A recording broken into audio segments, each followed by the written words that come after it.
Shit. Well, hello. Welcome to fucking session goddamn two. The continuation of the Dawnseekers Descent.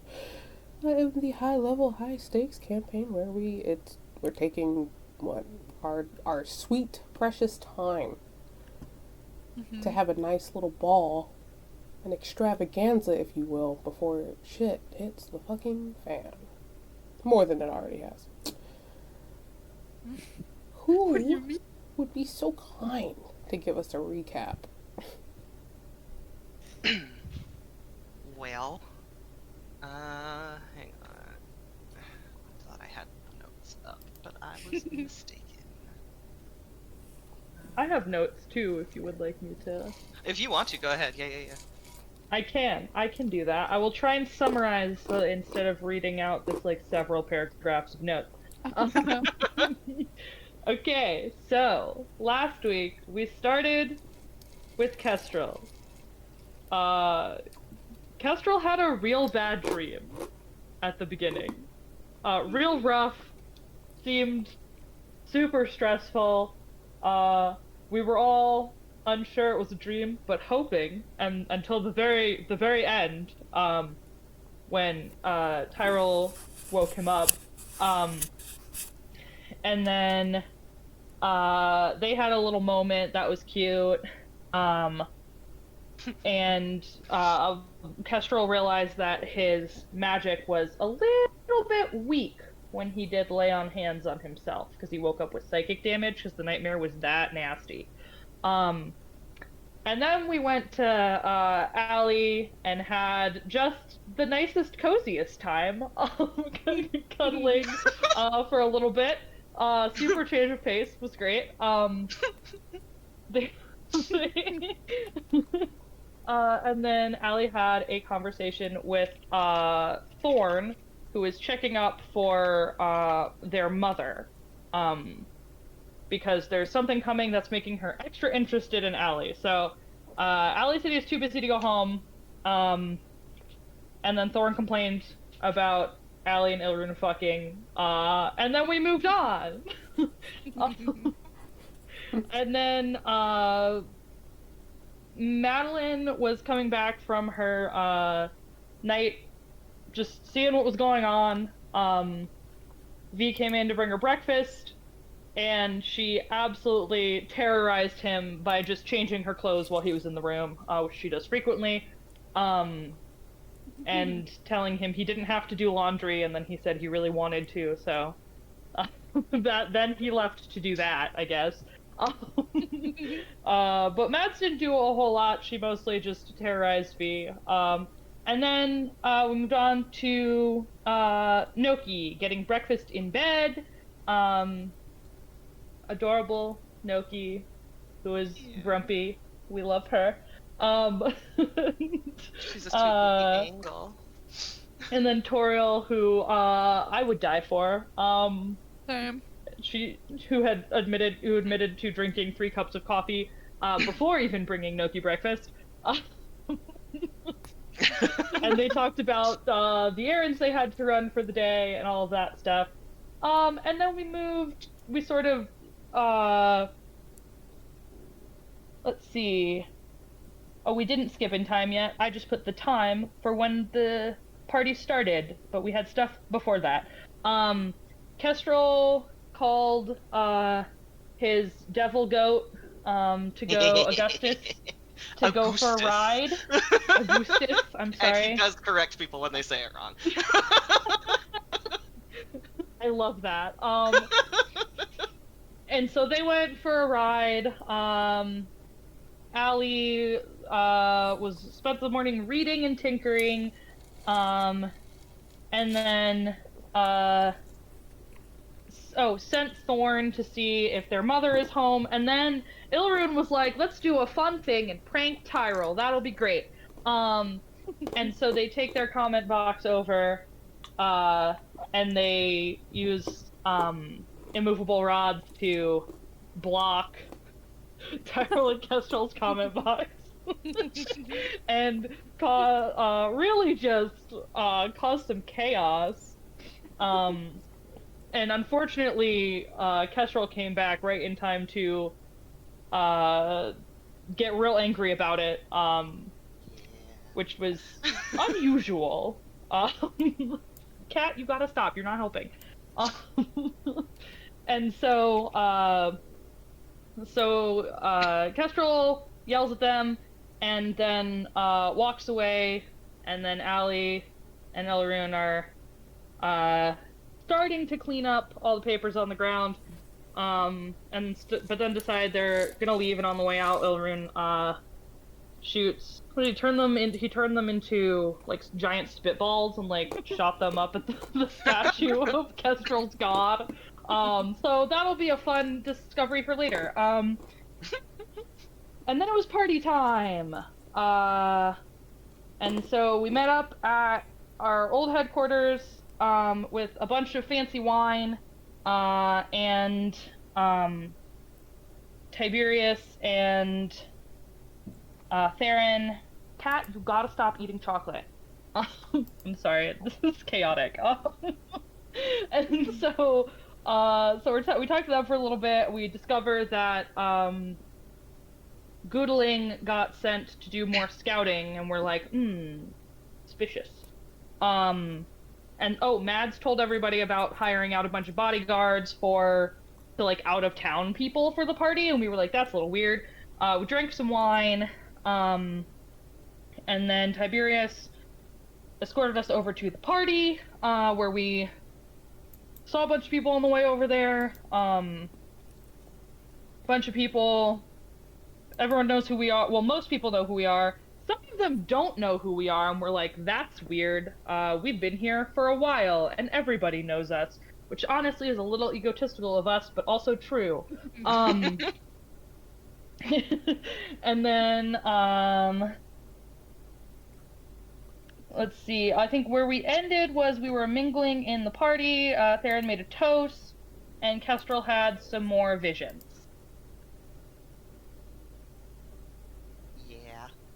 Poor Kestrel. He's going through it. It'll be your turn Kestrel's eventually, don't worry. really bad day Maybe- is what happened maybe- last time. This will be, you So, know, Kestrel's we're all really gonna bad get a day. turn. The first session titled Kestrel's Bad Day. Kestrel's bad day. But actually, no. Just in case for recording purposes, the party is, we have Kestrel here. Goodness. We have Alizon. Mads was wonderfully drawn by Alizon's 5-year-old. PC mom by the loving niece of Alizon's PC in charge of. And we have cute. our My dear favorite art ever. we have our dear cleric Noki. It's so cute. Adorable. I love Hopi. Oh, he's so cute.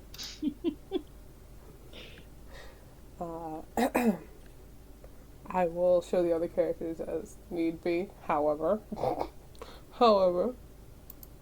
just gonna go ahead and take care of that. Yes, thank you for the recap. Currently, after that, the bit of a speech that Theron had gone above and beyond to have with everyone here in the room. He descended down the steps from the ballroom setup picture that I have here for you all from the grand, not even grand, just a bit enough to where he was above everyone else, so they could look up and be able to hear him as he enunciated his words. As he descends the steps and goes on to mingle with the other individuals, it was then that Kestrel, on his way, walking back towards the others, namely Tyrell, where he saw a very bright light that reminded him of his morning's nightmare. I'll call it that. In the back of the room, standing where Theron had been, and the light itself began to glow even brighter, and as he saw it, it reminded him of his quick run-in with a very powerful entity in his dream, and as he turns back towards Tyrell, he sees the same blood dripping from the mouth, paler skin, milky eyes, and his holy avenger that he currently, I believe currently has on him, sticking through his second in command. And it's at that moment when he looks and sees this visage that is just a replay of the events from earlier while he was sleeping that he heard "not enough" and a very deep growl in the pit, from the pit of whatever that entity in the back of the room stomach. Kestrel. Do you turn back towards that, or are you looking at Tyrell? And when I look at him, I'm seeing what I saw in the dream still? Or did I misunderstand? Until after you hear "not enough," and that's when his... It's kind of like is this superimposed? An image over top of another. It does disappear after you hear "not enough" in your head, revealing Tyrell underneath of it.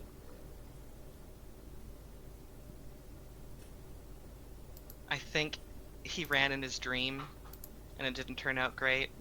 Oh, look at that man. I think he'd turn around this time. Towards the entity? Mm-hmm.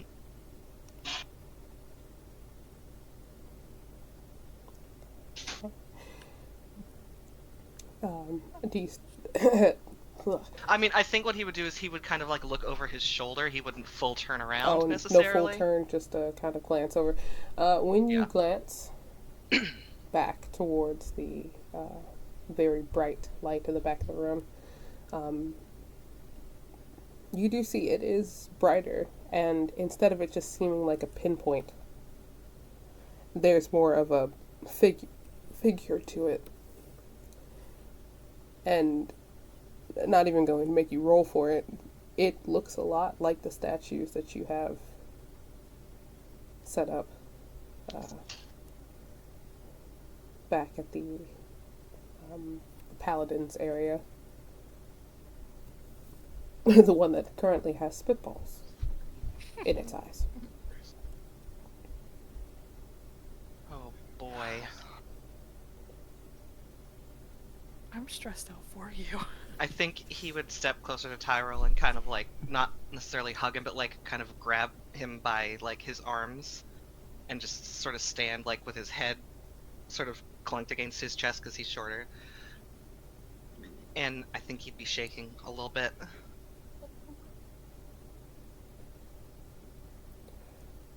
And he would ask Tyrell if he saw anything strange in the middle of... Do you see anything in the middle of the room? I need you to just look, but don't look. But do you see anything? Anything weird?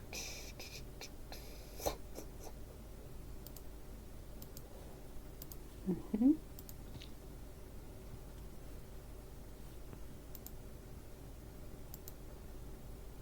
Mm-hmm.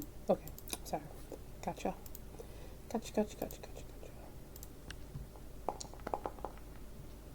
Aw, beans. You guys are one hell of a match. as you hold onto Tyrell's arms, you can see he's kind of like attempting to also hold on. Um, his thumbs rubbing against whatever he can, like, I'm assuming if you're grabbing a bit of his forearms, he's kind of got a hold of yours as well, and he's just trying to, like, ground you in a sense as he does kind of glance just a bit past you, noticing the candles and the people that are smiling and laughing. He takes note of where the others are, and he does see that there's a very bright lantern in the back, but he kind of like tucks his head down just to talk to you directly, more so into your ear. I see a bright lantern. It's not. What are you seeing? He can tell you're tense. You're not yourself right now. How far away is the center of the room from where we are? Like in the middle of the dance floor? Or Is it where 30 the light feet away or more? The light, yeah. The light? Okay. Yeah, it's about... Oh, sorry. It's about 40 feet. Okay. Hang on, let me read something. He's gonna cast Protection from Evil and Good on himself and fucking turn around. Please post that in chat for me.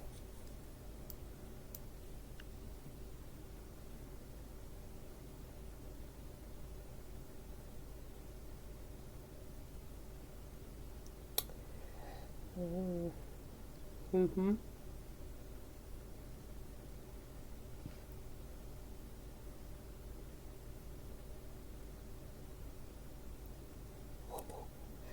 Okay, and you're casting it on yourself. Yeah. Good. Okay. Oh no. So I was like, I just wanted to see this real quick before. Okay. Are you still holding on to Tyrell? Yes. Okay. As you go to turn around to face the entity that is standing just perfectly for you to see it, there is a moment where your wits made a very good choice when you turned around, casting that on yourself. Okay.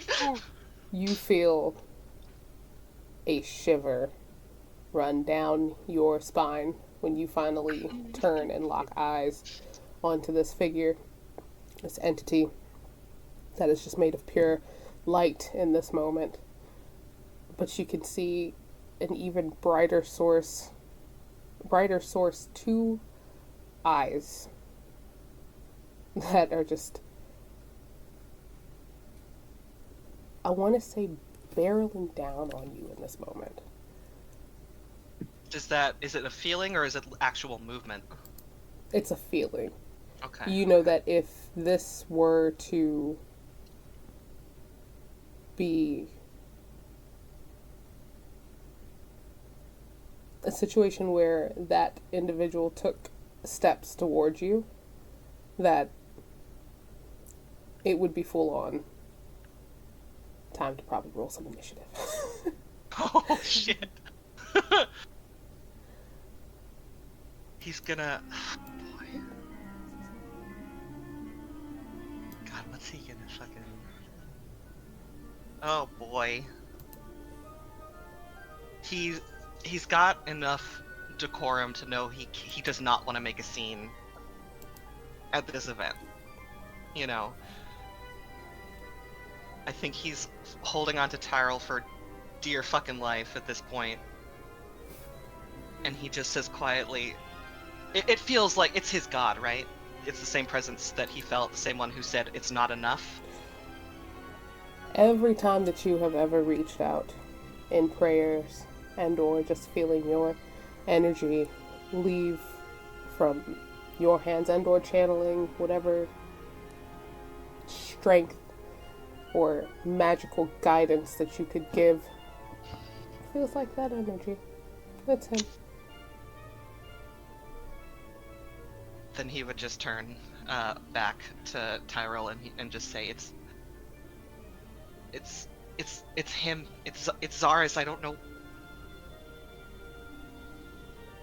I'm really scared and I don't know what he wants from me, but he's here and you can't see him.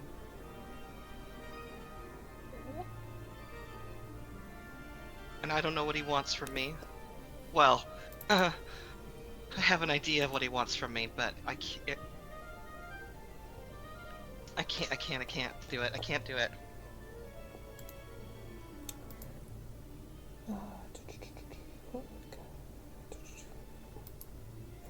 Hearing this information, Tyrell is looking back at this lantern that he can see, and while it's not a situation where he feels danger because he doesn't see what you're seeing, there's a concern and a fierce protectiveness coming from him as he grabs both sides. Like he's holding your face, but he's also, his hands are big enough to where he can kind of cover your ears a bit. And he takes one more moment to just look back to try and see what you're talking about. I don't know if I want him to. And I'm gonna say that since you explained it, now he's really focused on it.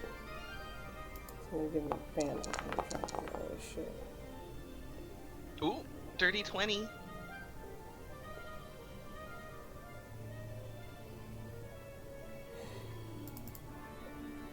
He looks past you, holding your face, and you see his eyes get very fierce for a moment as he's staring forward.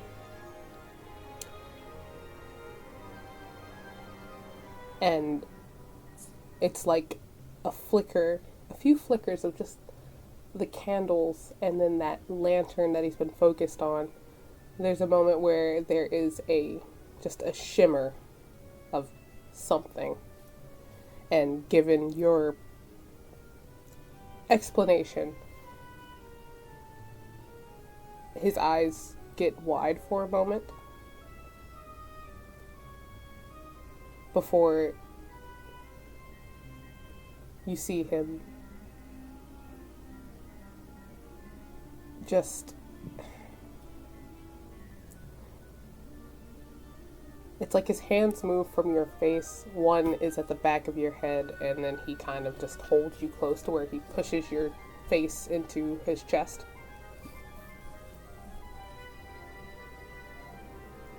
Kestrel doesn't fight that at all. He just holds on to him. And he tells you, he's like, I don't know why he's here, but if he tries to take you,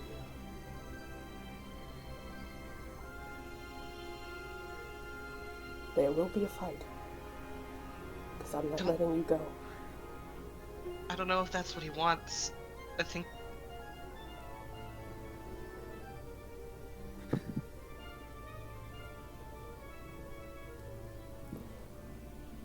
Should I go towards him?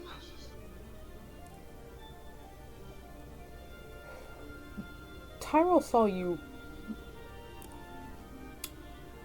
freaking out this morning without being aware of the fact that you were essentially convulsing, having your dream earlier. You say the words, go towards, and he is actively walking you away. Oh, okay. Yeah, Kestrel does not fight that either. He did not want to go closer. But I will say, as he starts to pull you away, further back, towards the back part of the room, you feel a pull.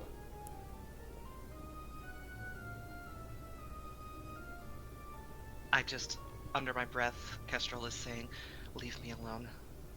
Leave me alone. Go away. Leave me alone. This night isn't for you. Go away."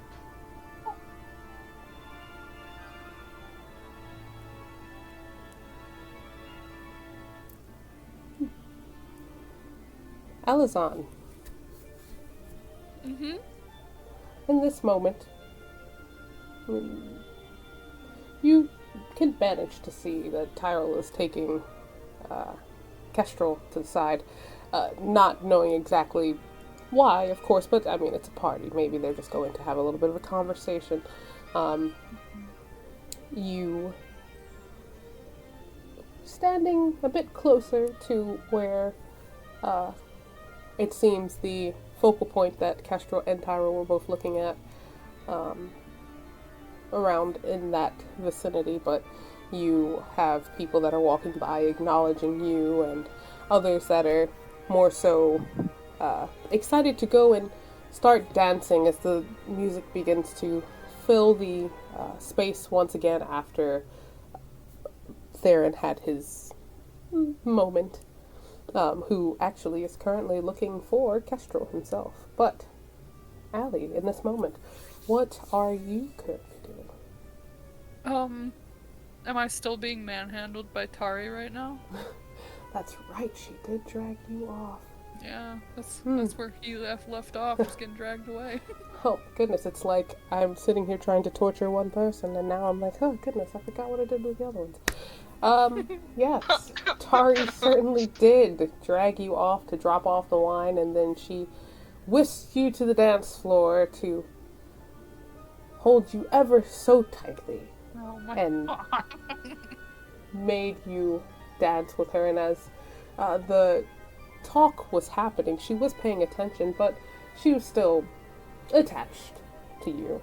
And as the music is starting again, you see her perk up a bit, and she looks to you, wanting to dance some more, but she has forced you to dance with her earlier, so she is going to give you one chance to potentially go about your business. I think would Alizon have noticed? He would have noticed like Kestrel was being a little weird, or was it just more so he saw Tyrell kind of taking him off to the side? Well, make me a perception check. Let's see. See what you Okay. saw. Let's see what you saw.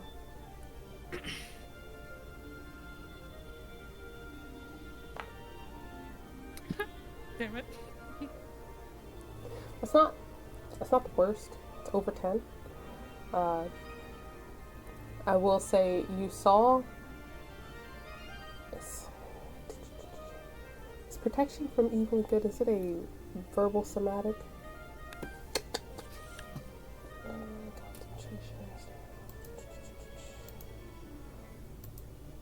You I saw? was muted.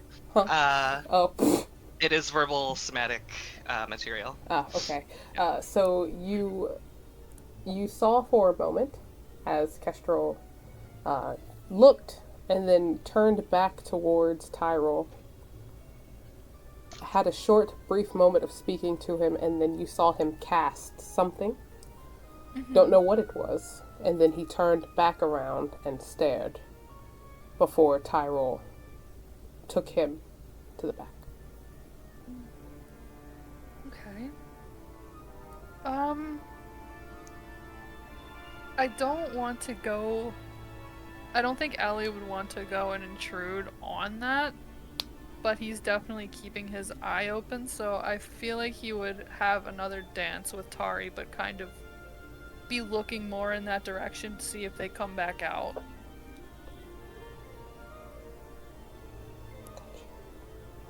But he's definitely, like, suspicious. He thinks something's going on, especially because he saw how Kestrel was earlier in the day.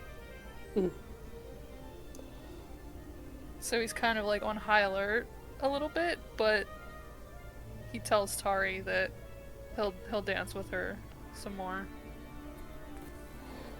That earns a very large smile from her. She happily takes you back out to the dance floor. Normally, it should be you who's leading, and yet she has decided that she will be in charge of all dance maneuvers for the evening. You find yourself being wonderfully characteristically for her. There is spinning happening. There are moments where you do get dipped. Oh. And she is just a giggly, sunny mess of just Aw. happy proportions that her precious Allie is giving her at least one more dance for the night. Until about halfway through the song, when you get from one side of the room to the other, there is a moment where Tari gets tapped on the shoulder. And she kind of stops moving with you from the dip that you are currently in, and you manage to glance and see that Ilrune is standing there, holding 2 glasses of some type of liquor. You're not entirely sure what it is, because the wine that was brought is not reflecting what's in this glass. And you see him kind of smile at Tari, and he's like, "Dear, I do believe that you should take some of this, and why not give it to Noki?" And Tari, in the moment, she was anticipating that everyone was going to step in, but when Noki gets brought up, it's like her puppy tail starts wagging and her ears perk up immediately, and she takes the glasses. She's like, "Oh, she would, I'm pretty sure she would love this." So she just kind of grabs it and runs off to find Noki. Alazan just a slight sigh of relief as he's finally let go. Ilrune takes Allie's hand and kind of like pulls him closer to where he can just put his arm around your waist and kind of much more gentler waltzing around the dance floor. As he quietly speaks to you. "Dear, what is happening with your friend?"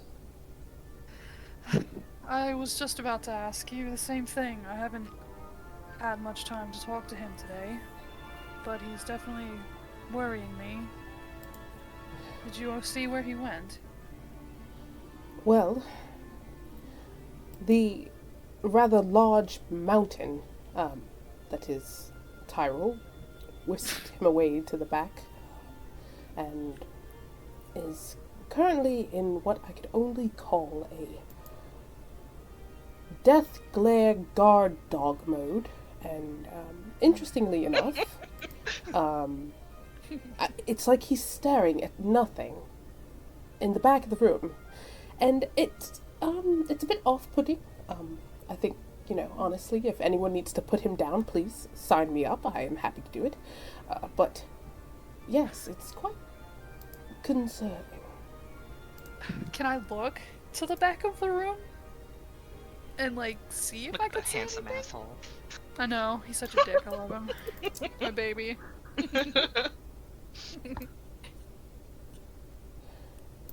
And you're trying to look at the back of the room. Let's see. Yeah, because that's where Erwin said. Yes. Please make me another perception check. Can do. That's better. When you take a glance, as Ilrune is kind of... It's a much slower spin about the room.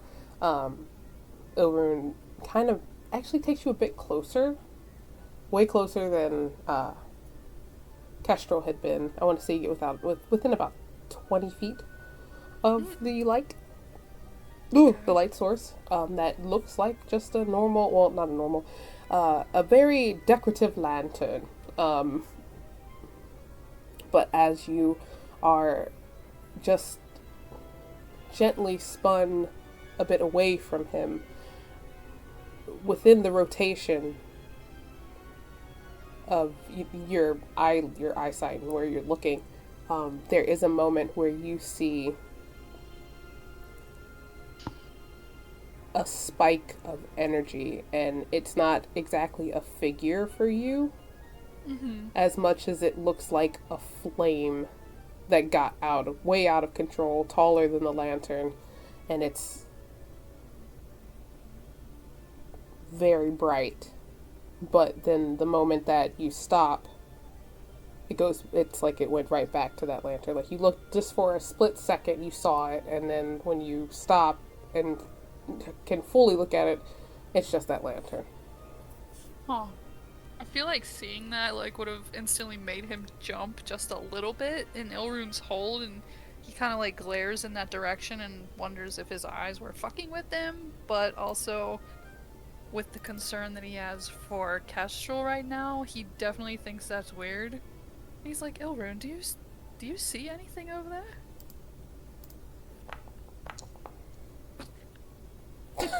God damn. Damn, sorry. The only thing that I'm focused on are your beautiful eyes at the moment. What are we looking at? Nothing, dear. You're very sweet. Mm. I think I'm gonna go talk with Kestrel.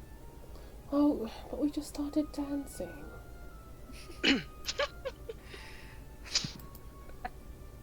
Alright, we'll finish this dance and then I'll go talk to Kestrel. He smiles, much more happy with that. He's like, okay, I can do that. So he does the waltzing in a circular motion to see that in a clockwise of the room, so that way eventually you do end up closer to where Tyrell and Kestrel walked off the dance floor.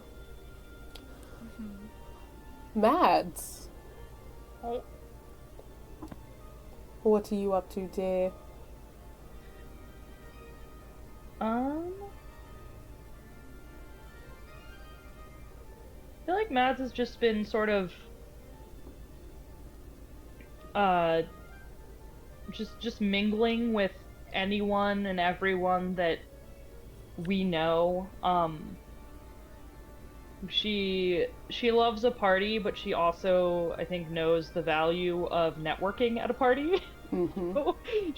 This is her, like, before she feels like she's gotten a little too much wine, she's been networking, and just trying to talk to as many people as possible. Not like long conversations, but just like saying hi to people, especially the people who have hired her people as bodyguards. Be the good business owner and greet all the people and be the face of the business, all of that stuff. But would she have seen all of the Kestrel stuff that just happened? Make me another perception check. Let's see what's going on with our boy here. Alright. He's having a normal time. Completely normal. A fully normal time. Just a normal one today, We're having a really normal time. Ooh! God. Yeah. Yeah, no, you 100% see Kestrel a bit wide-eyed, concerned, a bit scared, as he said, and he is being waltzed off by Tyrell to the back. Cool. I would also like to, if I can, sort of go check out the area that seems sketchy. The bright light area. Yeah, how close are we getting? I think I'd probably at least up to where Allie and Ilrun are for sure.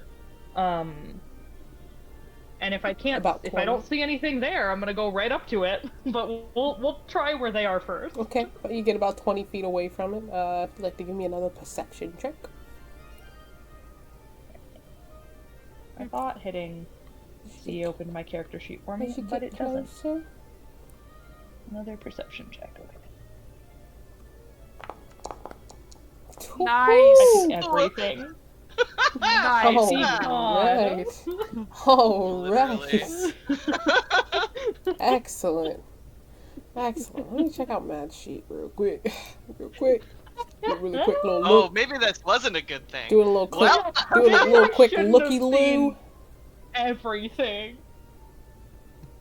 Trying to see what kind of features you got going on here. Do. Because you got monk and rogue. Okay.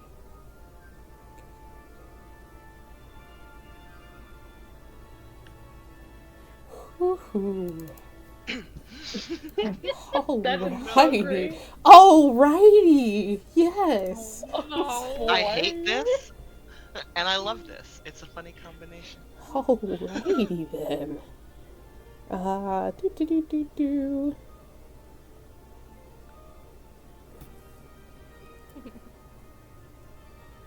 Alright. Sorry. This was fun for me. Okay. What do you Matt, you mean? get 20 feet. You get 20 feet. And with that 20, natural fucking 20 you just rolled.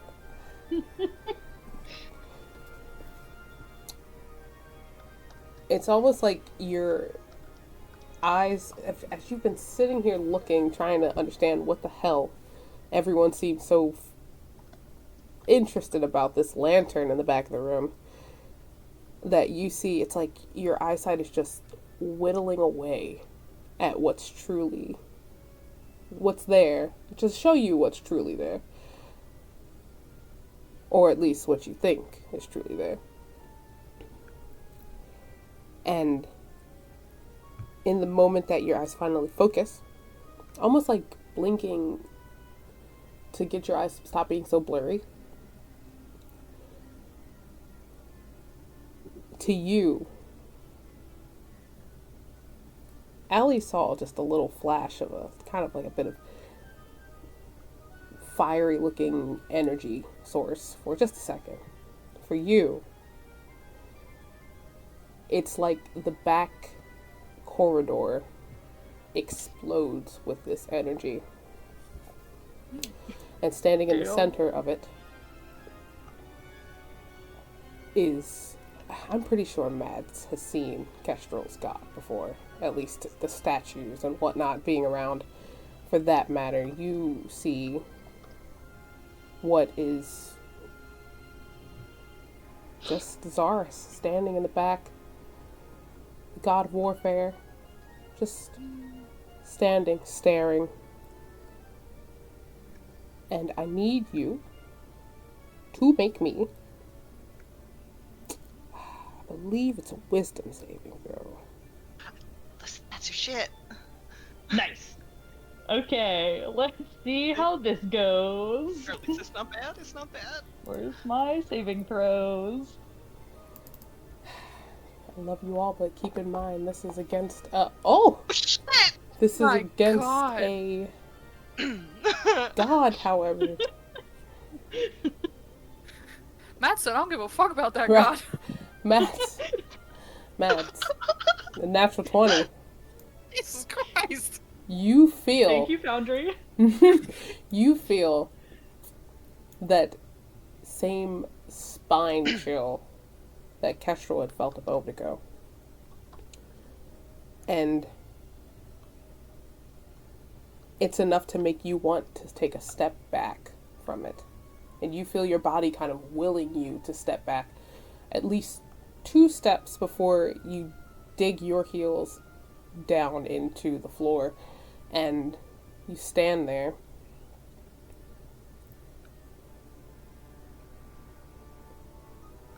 And there's a moment where you just hear a chuckle, a nice, deep voiced chuckle, creep into your head.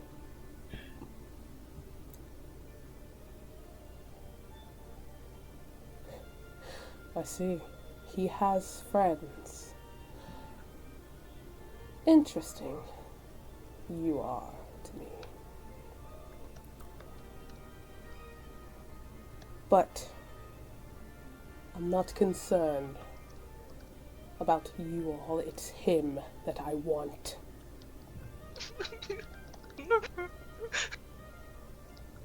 Well, Mads is a little bit of a dumb bitch. So she's just gonna stay right where she is. She's gonna put her hands on her hips and go, I'm so sorry, but that's actually not happening. You can't have him. That's my friend. Mads, make another wisdom saving throw. Oh my Oh, god! no! Yes. Oh no, listen.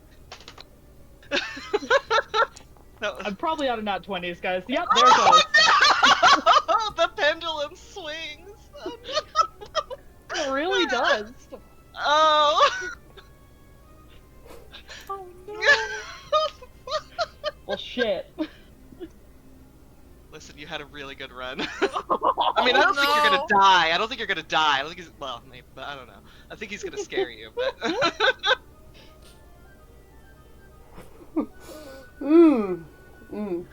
I could be very wrong because Ren's making me fucking nervous. Oh. Ren, you stop it. Stop it. Mads, that spine chill comes back tenfold. It's almost like you can't even help your body is shaking on its own right now.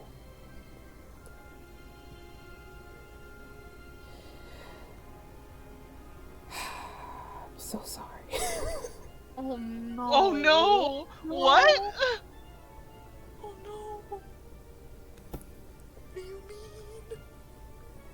I don't think these will do it to myself, so I'm going to just do a little quick thing here.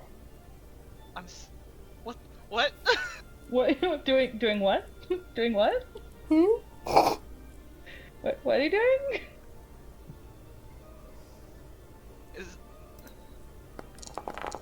Oh, Jesus! God! What the fuck is Listen. happening? Jesus, holy shit! It's an average damage roll.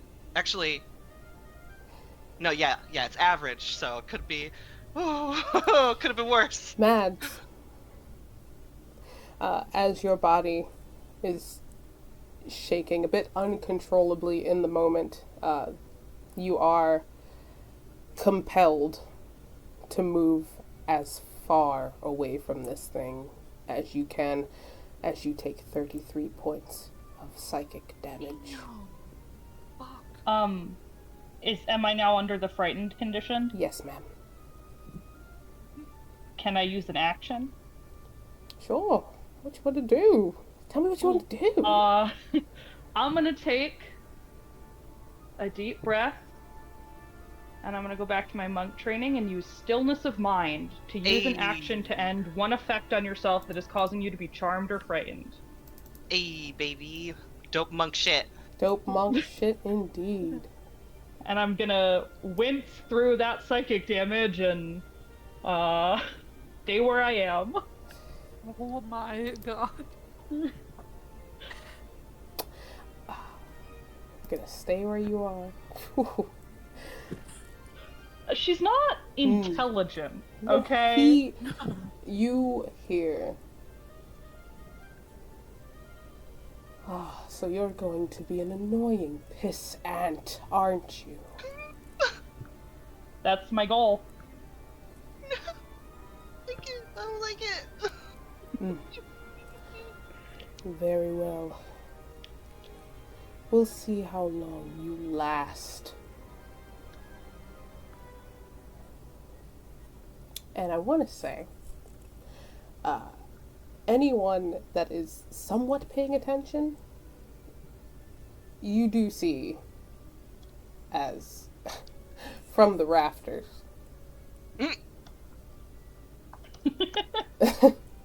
V drops down Guard dog time. next to you. And it's almost like he did a superhero landing because he is kneeled in front of you and he could see that you just took damage. Some sort of damage. And he has his hands on your shoulders. He's not paying attention to whatever the fuck's going on behind me. He doesn't give a shit. But he is Not ideal. drunk. He's drunk at the No. moment. Yeah, he Buddy. is. He had a little bit too much, but he managed to stick that landing because he's just another dope ass monk. He, in the moment, because of the fact that he's larger than you, he does take up the space where you can see it is still just like an illuminated space from what you can see currently behind him, but he does kind of block out the figure. But he is almost like he doesn't know what to say, but he knows that you just got hurt. So he's kind of searching your face for answers because he's a little tipsy at the moment. But completely oblivious to bullshit happening behind him. He's not fucking concerned. He is Aww. looking at you. He's like, he's just your face. You look. Are you all right? I'm fine, thank you, V. Dealing with a little bit of a situation behind you. Don't do anything stupid, like me. But if you would just turn around so your back's not to our friend by the lantern, that would make me feel better. Ah, so this is something you care for, is it? Oh no.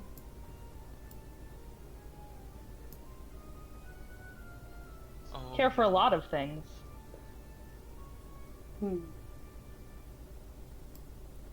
What do you actually want here? Did you just come here to harass us at a party? I want him. To do what? What do you want from him? We need to have a talk, he and I.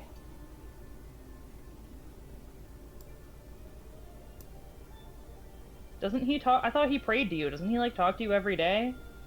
Are you that bad at communication? My guy. Matt! Please make another wisdom saving throw. So you're cruising for a bruising. No. Please make another wisdom saving throw, No. Matt! Hey! I'm having fun. Oh no. Oh my god. Let's do some dope monk shit. What kind of monk are you? What kind of monk are you, actually? I don't know. The shadow, darkness, whatever the shadow one Oh, is. shadow. Like, Shadow. Yeah. I thought it was just Oh shadow, my- and then I was like, maybe it's not. Oh my god, man. How much am I about to die? So much? Matt. 46. It's okay. I'm still fine. Oh my god. Thriving here, doing great.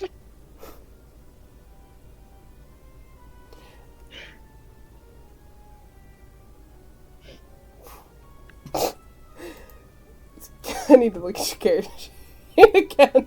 Hard. How much down are you at the moment?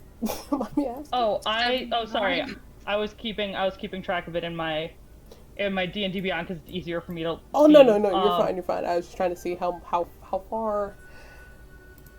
I have 41 hit points left. I Took see. 79 damage. Oh my god.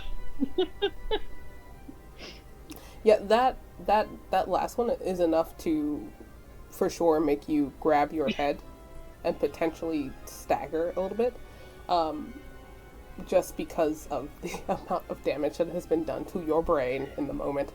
Um, I think it is at that point that V does fucking turn quickly to see what the fuck is happening, what's going on, what's hurting you.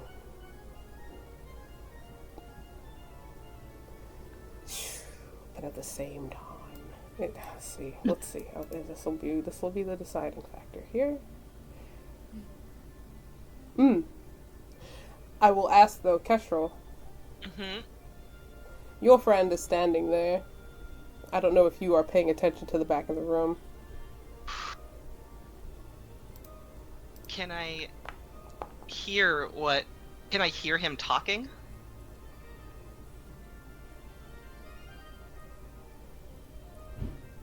Like what he says to her?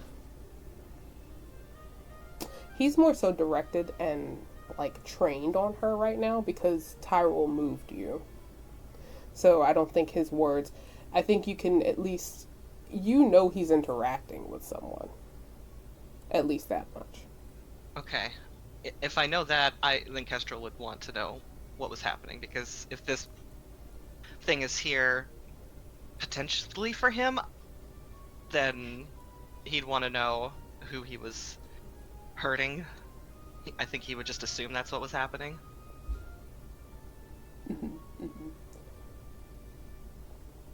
But you're still with Tyrell. Mm-hmm.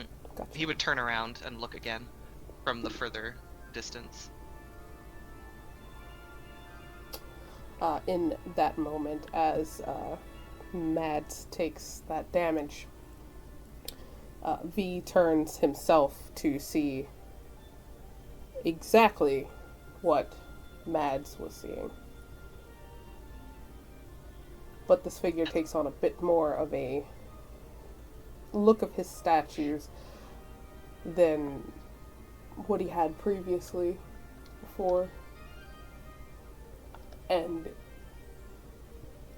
while V isn't one to cower from a fight, it's more so that he is concerned and aware of what that is, potentially. And the fact that it has hurt Mads this much, he's going to use fucking Step of the Wind and take her and put her in the rafters with him. Because he's like, you need to stop. Whatever you're doing, I hear you talking. You need to stop. Whatever the fuck is going on. He's the smart one. Needs to stop. He's smarter than her, that's for sure.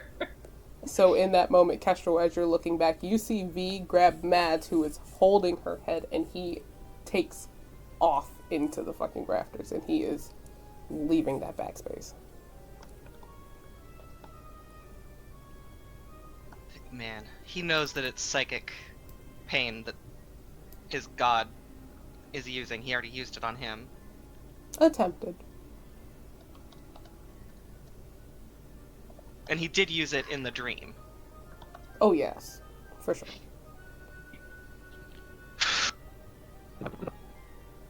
You'd see him kind of, if he could pull away, I don't know how tightly he's holding onto him, but if he can like pull away from Tyrell and take a couple steps when he saw her get yanked to safety, relative safety.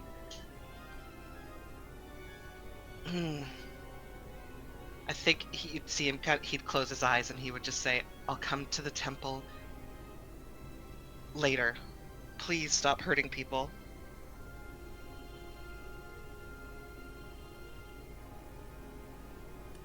Like he's praying. If he can even make that connection anymore. Oh, there is a very slight spark between you and the back of that room. And for the if V and Mads are still there, well, they can see from the rafters. You see the eye line go from all of the room to a specific point. Kestrel, you see those eyes staring right at you. And you have a holy symbol on you. I would, yeah, it's probably part of his outfit, honestly. Mm-hmm. For a moment, that holy symbol burns brightly. And then just as quickly, the lantern, and in the back of the room, that lantern just snuffs itself out.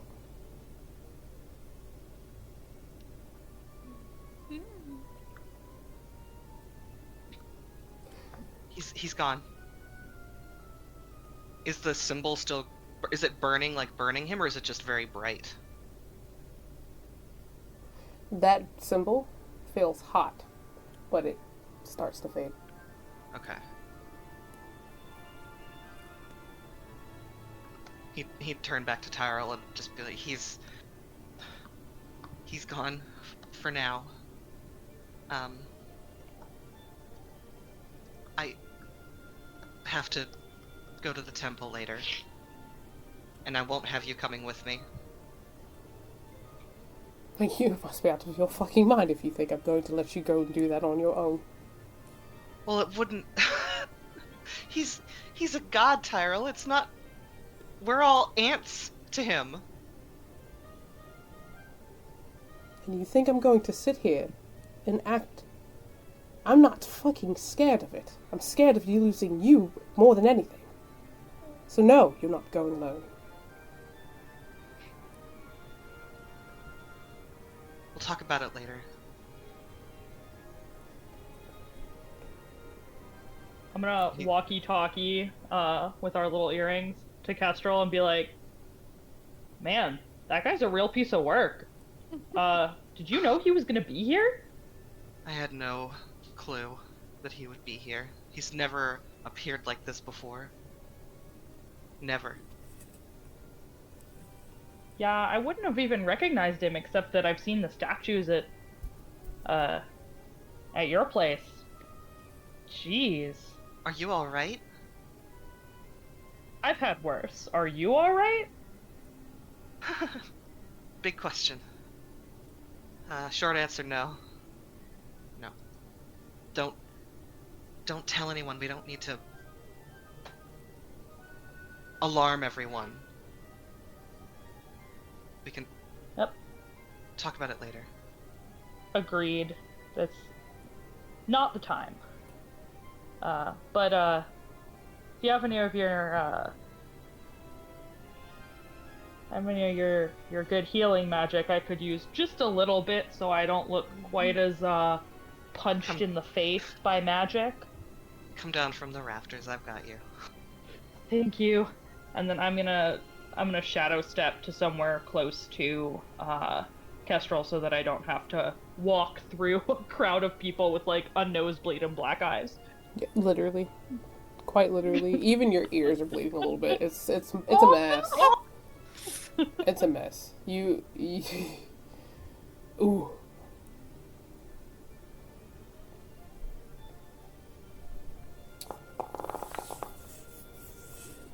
$20 healing, which is better than nothing. Sweet.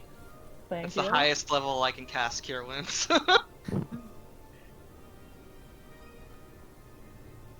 And you'd see him hesitate like a little bit and kind of like, but he would do it. I mean, his power comes from that thing, so. Yeah. Got me to half health though, so I'm happy. That's better than nothing. And he'd hug her and just say, "I'm so sorry." Hey, it's not your fault that guy's a dick.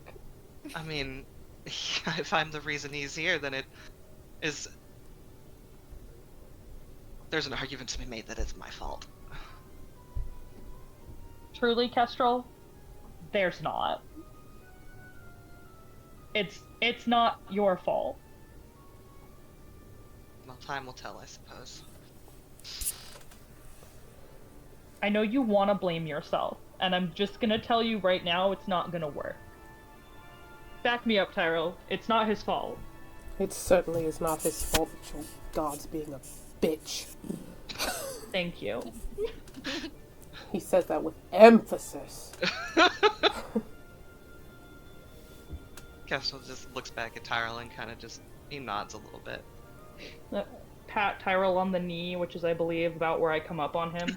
Oh! So Kestrel is kneeling to hug you. know for sure. Yeah.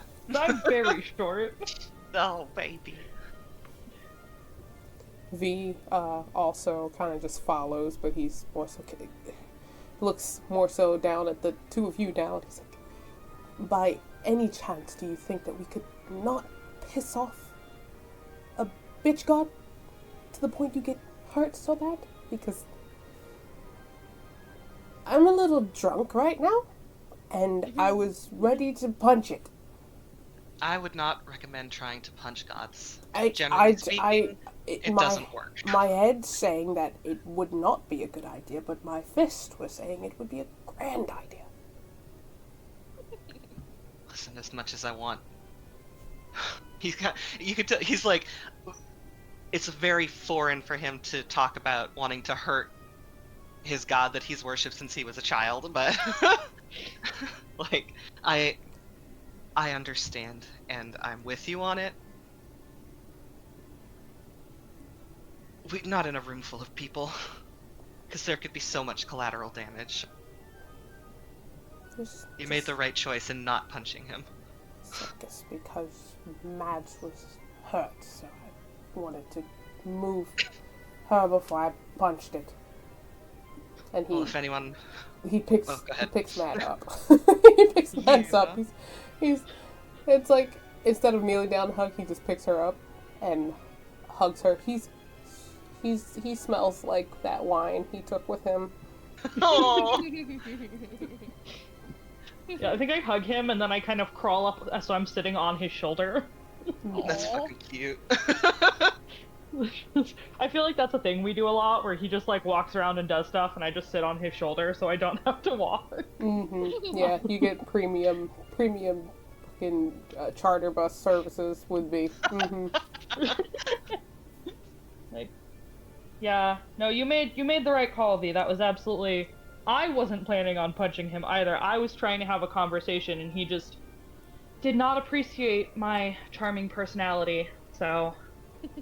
Well, if I know you, if anyone was going to sass-mouth a god, it would be you. Or Ilrun. Yes, he absolutely would have backed me up on that. Which, at that point, I believe Allie and Ilrude would probably get close enough. And he'd be like, oh, did you... and him, did you call my name? I feel like I heard my name just a moment ago. My ears are burning just a little bit. It was a compliment, kind of. I see.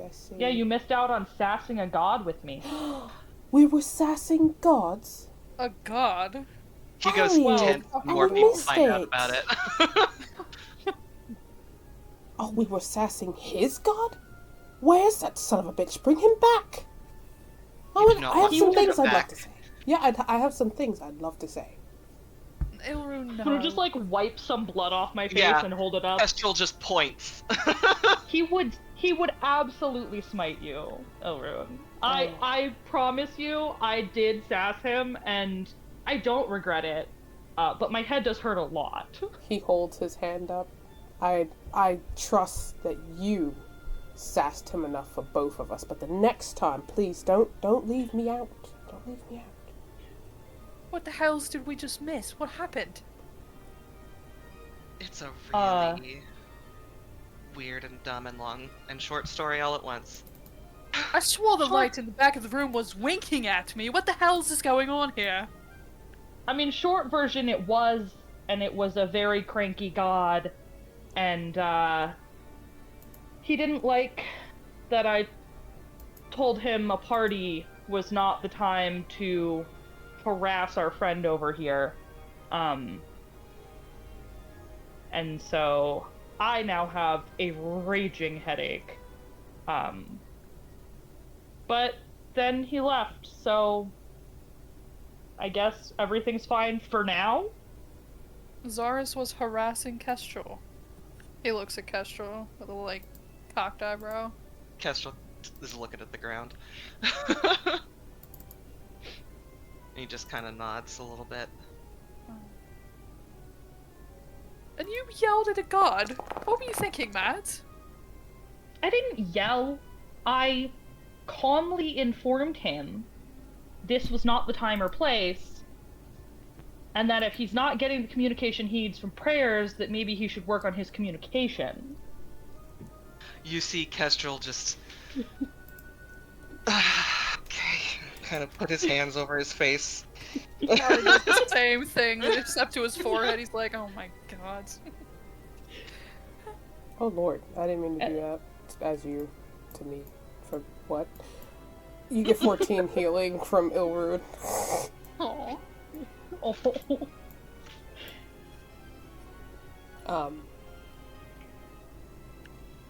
But yes, Ilrune is just like, I think we should go talk to it. I mean, I'd love to fight it too, but at the same time, maybe it's not the best idea. What if we play a prank on him? Oh, is he upset about the spitballs? He's He's going probably to... mad because you put spitballs on his damn statue, Ilrune. What are you talking about, spitballs? Nothing. It's Hello? Nothing. Absolutely nothing. We're talking about how rude it is to just make them and then start throwing them places. It is absolutely ridiculous, gross, disgusting. Uh-huh. Yes, completely.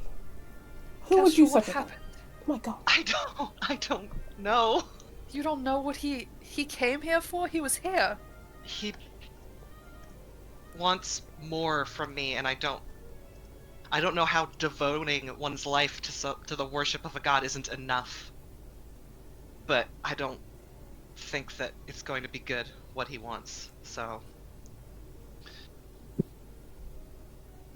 Alazan can't help but think about the warning that his mom gave him hearing that.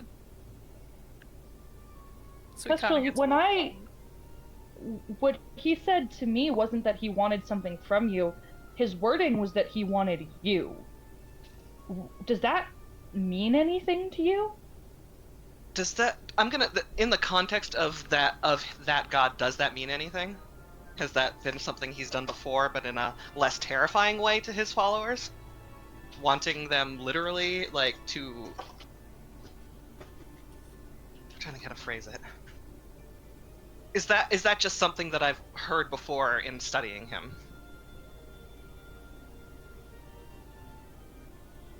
Because I don't think in the context of the dream or anything that I heard him say that specifically. Right? Yes, you just heard not enough. I've never heard that before. And when it comes to what he said to Mads,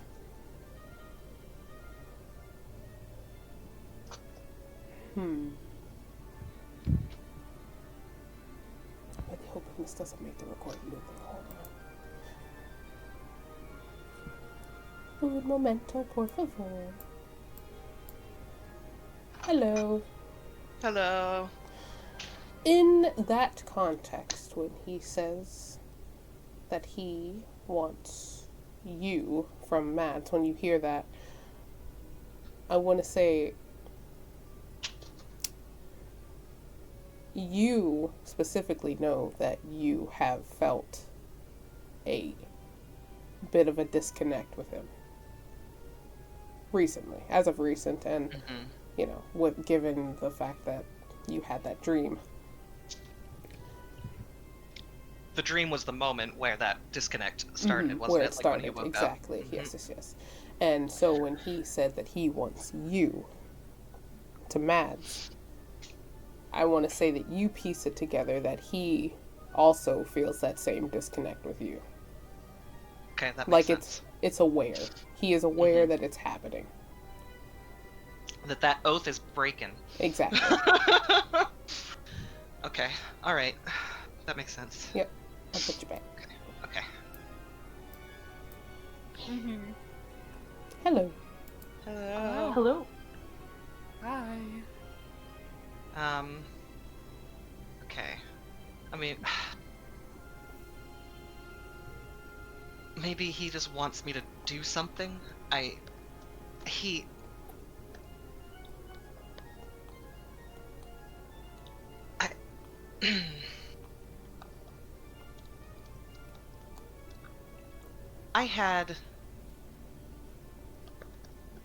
I don't feel like calling it a nightmare, even really broaches what I experienced last night. But the horrors that he showed me,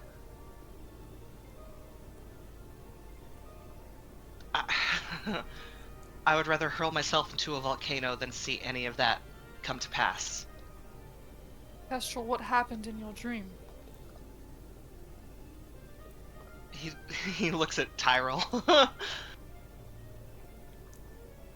Alazan kind of looks at Pyro. Everyone I've ever known or cared about. He'd pull out his Holy Avenger, but not in like a threatening way. Felled by this loyal sword of mine, in my hands.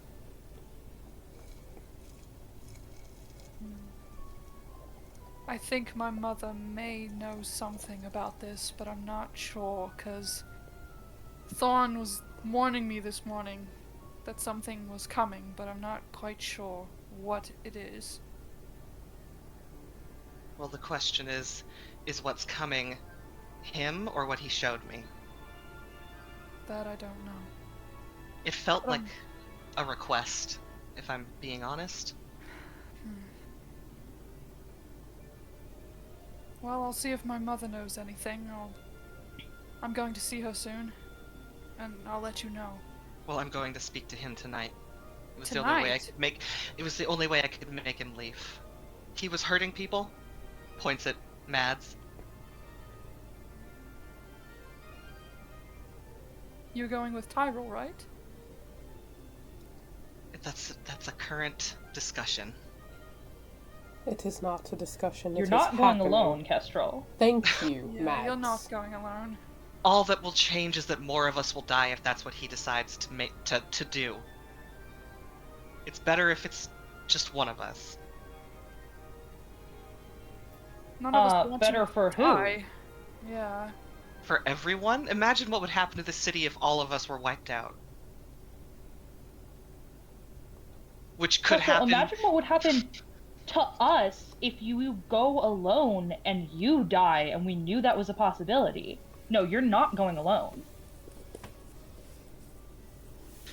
I regret a lot of disclosure right now.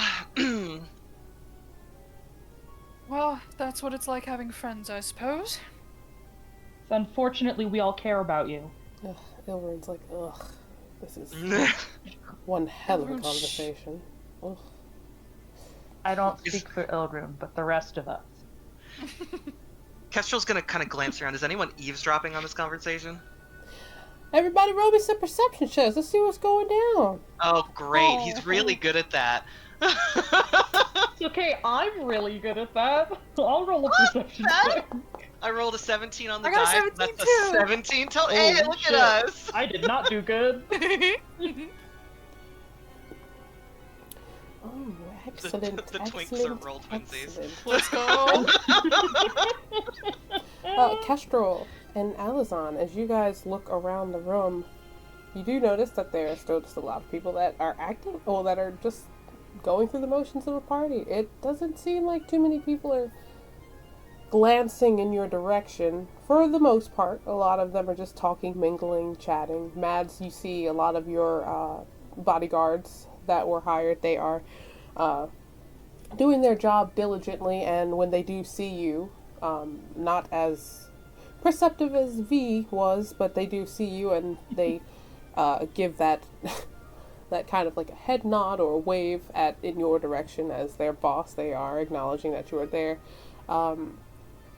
However, I want to say that the two of you do manage to see that Tiberius has a kind of quirked eyebrow in your direction. Not wanting to cause any, extra stir, but he does see that all of you kind of started to make your way to each other, which, when a party happens, normally a lot of people are bothering you. You guys are off at one, you guys are normally doing the con stuff, kind of on different sides of the booth at the con, at the convention, So he notices that you all have kind of convened together, which has him questioning. He's like, okay, wondering, like, are they all right? You do notice as well that across the room, kind of more so to the side, leaning against one of the pillars that are decorated beautifully with flowers and whatever have you, banners and whatnot. That you do see the one council member. You see Faye. She is kind of leaned up against the column there, holding a glass, and she's glancing over at the group, but not really showing as much concern. Mommy, sorry. I'm sorry, mommy. She does take a sip from her glass, but she also, though, kind of holds it up towards the group as you guys are looking, and you guys make eye contact with her, so she does kind of raise her glass a bit. She, from what you heard earlier, she is the one who sent Goodling out. Goodling. I'm going to say it correctly at one point, I'm so sorry.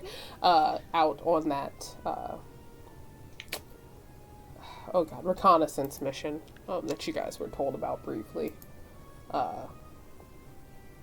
But she doesn't seem, she's not close enough to where she could have eavesdropped on your conversation. She ain't been dropping no eaves, sir. No, she ain't dropping no eaves. Alright. And nobody else looks suspicious, though?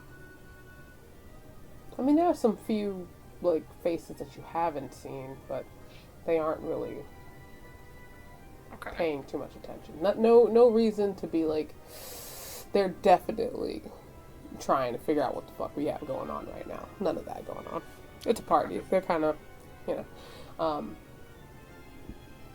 you do see Theron, though, is kind of, it's like he's looking around, entertaining, talking, being the charming man that he is, but he is trying to get towards the group.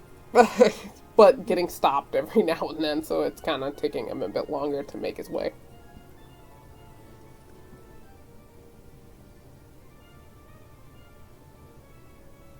Okay.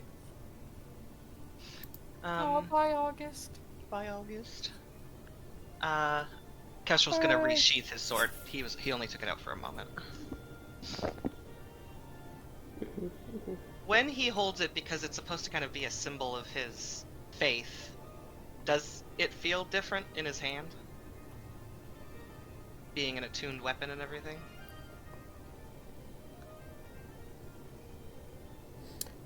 You know the weight of your sword very well. You hold it in your hand often, frequently, when you are needed to, when you're training and whatnot. You know the weight that it holds.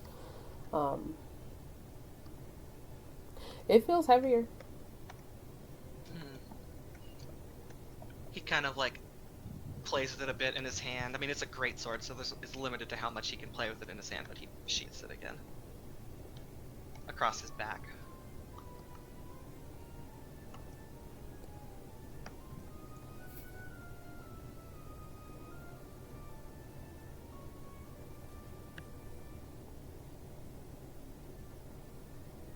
So fine, we're all going to commit mass suicide.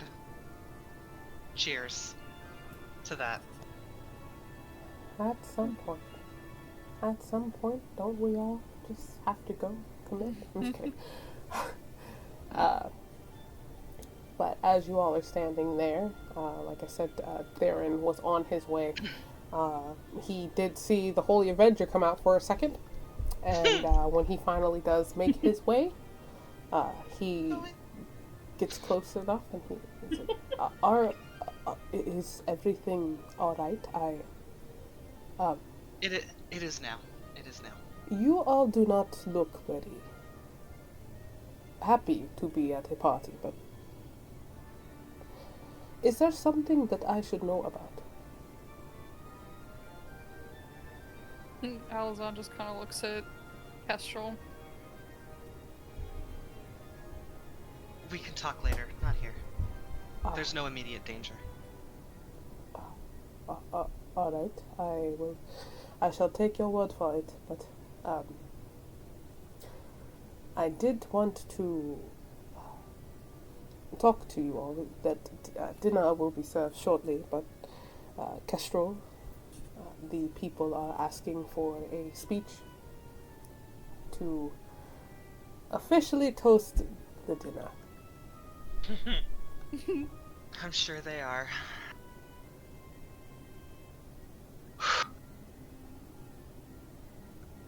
Kestrel's like he's a cheerleader, you know. He's always fine with talking in front of people and people looking at him, but you know he's had a fucking normal ass day today. So Alazan gives him a good pat on the shoulder. he'd nod. It's type. Oh no, it's Darren, right? Oh, what a handsome man. Anyway, he would just kind of take a moment to sort of try to is stoicize a word? Become stoic? Gather himself, you know. Can he hang on? Does he have the ability? Does anyone have shiny enough armor for him to like take a look at himself, make sure he's looking all right? Probably not Alazan. All his shit is black. Yeah. Well, you know he's got. Look, there. Theron is looking at you. He's like, "Oh, are you? You need? Okay, I can help." He pulls out a fucking compact mirror. The man takes care of himself and makes sure that things are right. You know, he's a changeling with like the need. Okay, he's like, "Listen, I got you, baby. Don't worry He's a man about of fashion. it. Don't even worry about it." The fucking thing is like golden on the back with beautiful like amethyst crystals and shit on it. He don't play when it comes to, you know. So he hands it over to you. Like, I really need to get one of these, and he checks his hair, makes sure his like he didn't cry or anything, but he's just making sure that his face, he isn't walking around like with just a constant terror face like behind his eyes, you know. Getting himself in the headspace. Yes. And then he'd hand it back and nod. Yeah, he would smile. I appreciate it. And you see him. There's like a moment where he does kind of like get everyone's attention with a bit of a kind of clap. And he motions towards where it seems like there's curtains drawn in the back of the room, kind of closer to where you guys were, and you could hear now that the room's kind of quieted a little bit, you can hear that there in the background there's the sound of a kitchen staff most likely back there, working hard to get things prepared so that way when people do go and sit, that they can, you know, that everything needs to be in order. And Theron would look at you and the group, and he would motion towards behind the curtains, and he'd be like, I would rather you all take your seats first, and then we will go into the toast, as wait for everyone to get seated properly and their drink in hand. But Kestrel's gonna go stand on behind the curtains or whatever, or by the curtains. He's gonna allow you to go go find your seat placement first before you go and. We all get some champagne on the way. some champagne. Yeah. And it's funny because he wants everyone to get their drinks, but as you walk through the curtains that you see two staff awaiting to pull the curtains back, you do notice that there are people there with trays of champagne glasses, so that way when people walk through and go take their seats, they can grab a champagne glass, knowing full well a toast is probably getting ready to happen. Theater of the mind, there are many more people sitting down in this room I'm about to drop you all on. But yes, just keep in mind it's full. It's a full house for dinner.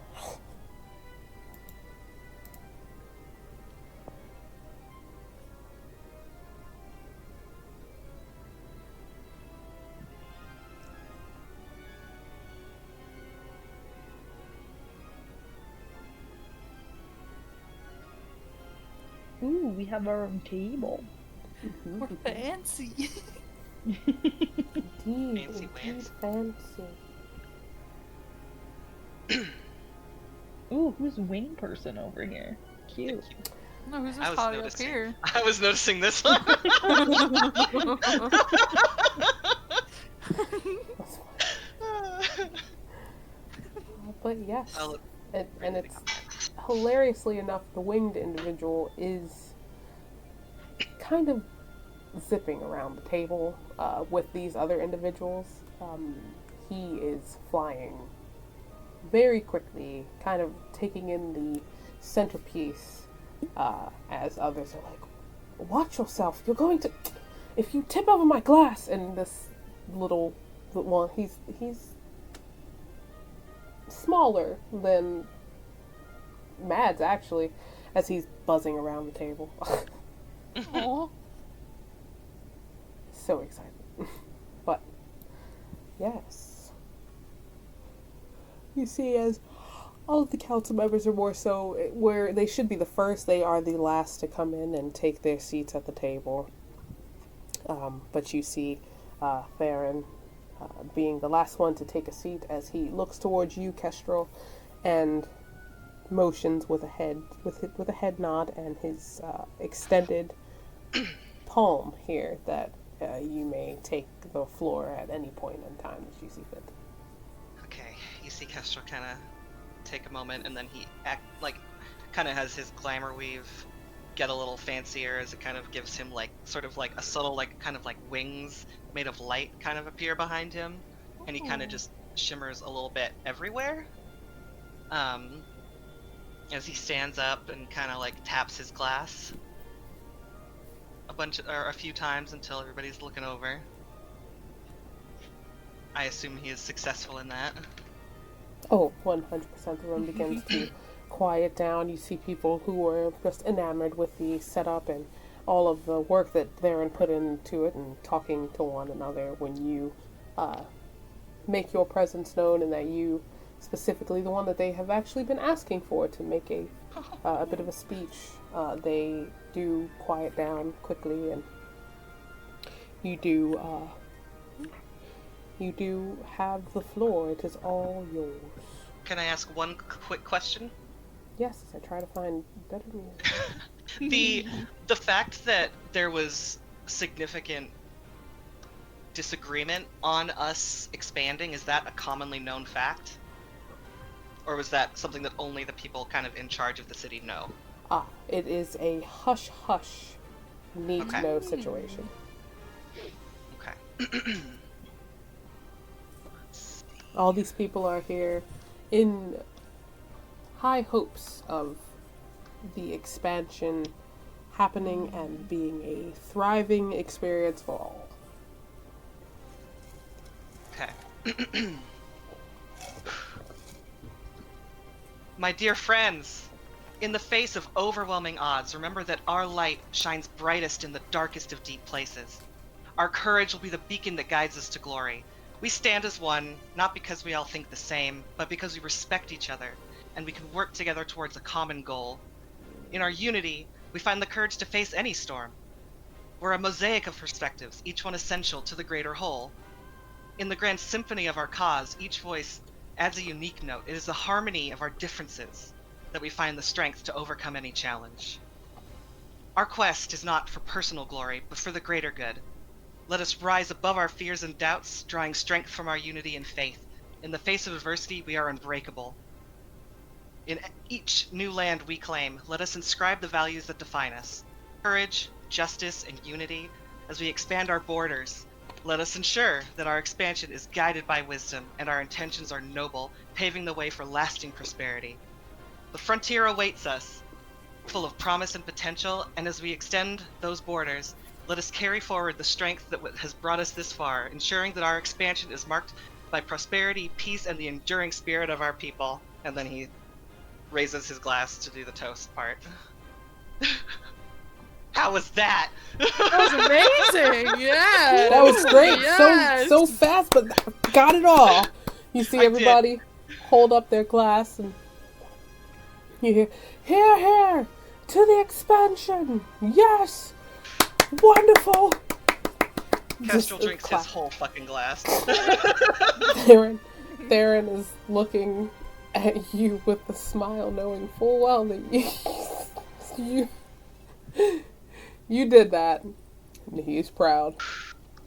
No. And I will say, he did probably speak faster than he usually would because he wanted to he did not want to do that. So he was rushing his butt through it. Oh. And then he just sits back down. There's like whispering happening among the crowd, talking about, he's so wonderful. What a speech. It was lovely. It was beautiful. Well done. Well done. And Kestrel just says quietly to the table, good to know even when things are as they are, I can still fake it. I'm gonna push a bottle of wine over towards him. Like, He's we all know how you really felt about that. He tops off his fucking glass.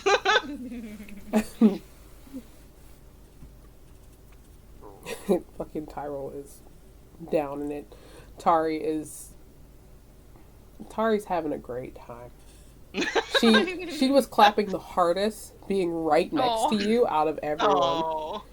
She's like, that was what you did so good. That was wonderful, Kestrel. That was wonderful. He'd lean around the table to give her like one of those side hugs that you kind of do when you're in chairs.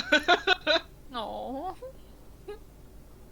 He 100% gets full hug though, and she's kind of like doing that like slight bouncy jump, and it's funny because thank God she doesn't have her normal armor on in the moment, because it would probably like clank clank clank clank clank. Yeah. but she's very happy to have been so close to hear such a fast speech. She said, and you did it so fast. That was amazing. Mm-hmm. She's like, you should do another one. Oh, we should have some more. We should have some more. He puts his hand over her mouth. If you would like to do a speech, you're more than welcome. I think I'm speeched out for the night. Do you mean it? Do you mean it? You mean it? I can do one. I can do one. Can I He speak? kind of looks at Theron, who's on the other side of the room. Theron looks at Kestrel like, please God, no. Please. Why don't you do one just for our table while we're sitting here? Because these are you're the ones that matter the most to me. You know? That would be lovely. Oh my God. She just takes a moment. She gets one of the napkins and she starts scribbling a speech. She's writing her speech. She's going to give one. She's like, I'm going to do it for the table. It's going to be great. Give me just 10 minutes. I have no doubt. 10 minutes. Ilruin is just his chin is leaned against his hand, and he's just looking at her with raised brows, like, what the fuck? Mm-hmm. What the hell? How many cups of fucking coffee did she have today? Probably Like the a normal amount. Jeez. Yes! Yes! Twink twinsies again! Fucking hell. We say that looking at each other and we say it at the Yeah. same time. Tyrell and Ilroon just looking at the two of you like, oh God. And then they look at each other and they're like, ugh.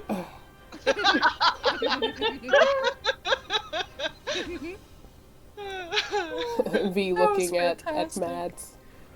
Do you think they have that rehearsed? Just drinking more.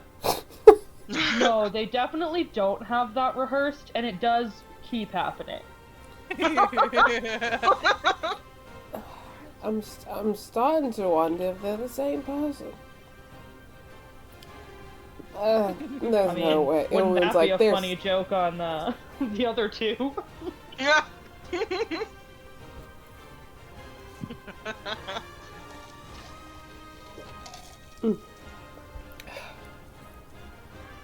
But yes.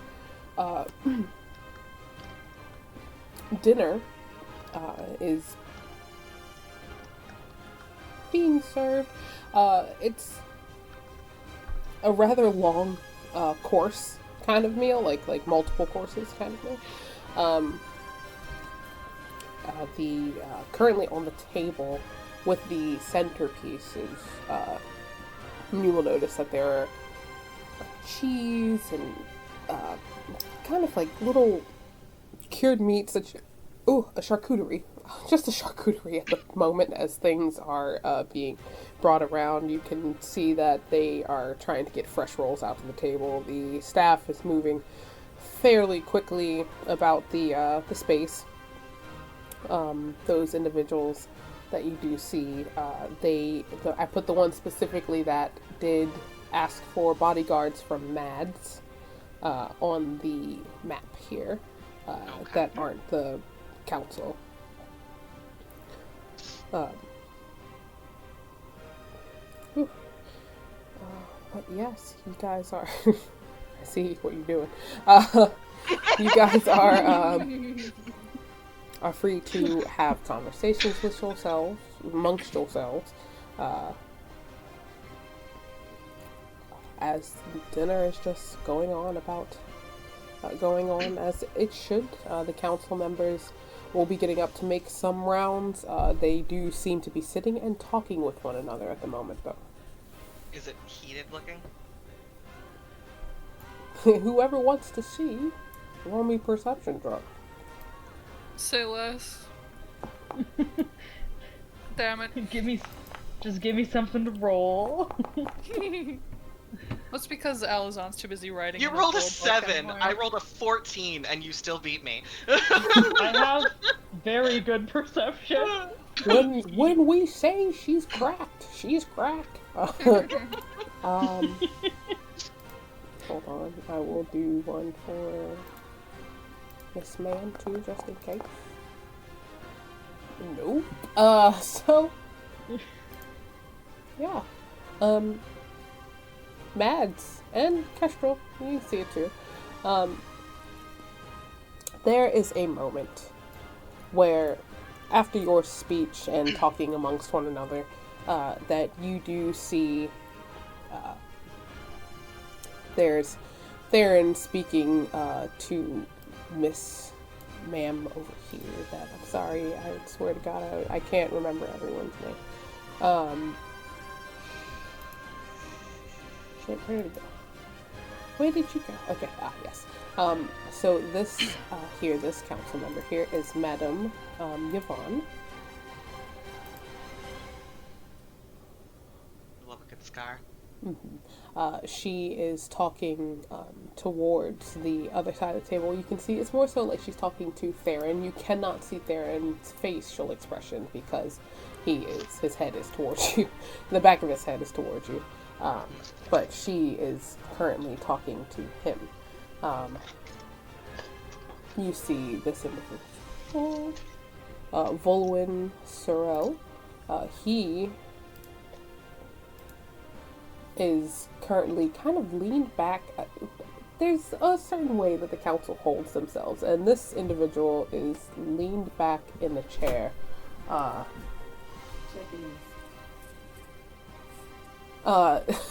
Leaned back in a chair, and with his feet kicked up, kind of on the table a little bit, as he's ignoring the hell out of this individual talking, which you can see she's getting rather heated about the fact that he's not paying attention and being so disrespectful.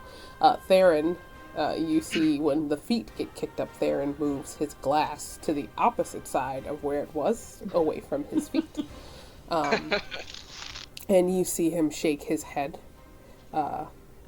You see Tiberius's face, however, as he has kind of like a bit of a wide-eyed expression, kind of looking between the two. And he's trying to stop himself from having his mouth open again. Doesn't look like things are going well over there. Although, I suppose that's to be expected, given there wasn't exactly a consensus for any of this.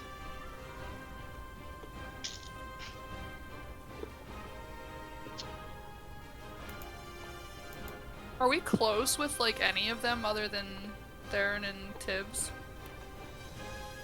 Or would we know, like, have a bond with any of them or anything like that? I would say that you guys probably, Kestrel, I know for a fact, is a bit closer to Faye than most of them. Excuse me, Faye. Than most of, like, these three. These three of them.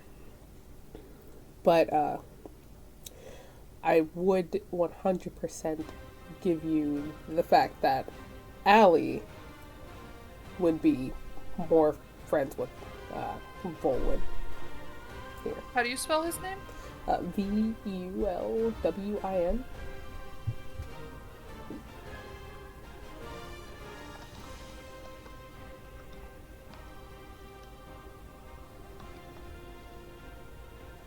And it's a bit funny because most of the council members kind of try to give themselves a public face. Theron is kind of like the one that everyone looks to. Tiberius is the newest member of the council. So currently it's a situation where the two of them are around each other a lot because Theron is trying to get Tiberius to have his face out there more. Volwin has been around, but he prefers being in the back of everything and away from the bullshit. He is, and I feel like right now he is currently exuding how he feels about these types of events. But he is very much the council member who he is in the know of a lot of things. And he is a sit back and observer more than I want to be right there in the middle of all of it.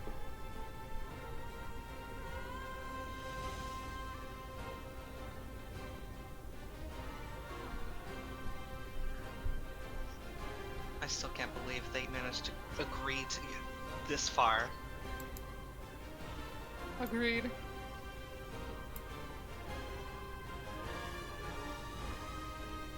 I mean,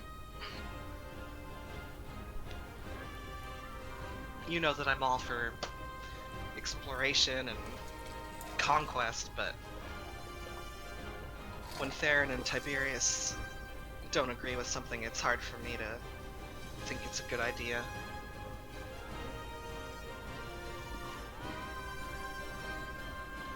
They're wiser than I am. I agree with them as well. I feel like we're being used like bloody puppets. A lot of that going around lately, but Yeah, I still can't believe that they managed to send Goodling off without us even realizing where he was going. yeah, that is surprising. I'm glad at least Goodling wasn't here to see what's been happening. I hope he's alright. He's more capable out in those wilds than any of us. That is Absolutely true. Though, what I would not give to also be out there doing something, I don't know about you guys, but the amount of paperwork I have to do every day is awful.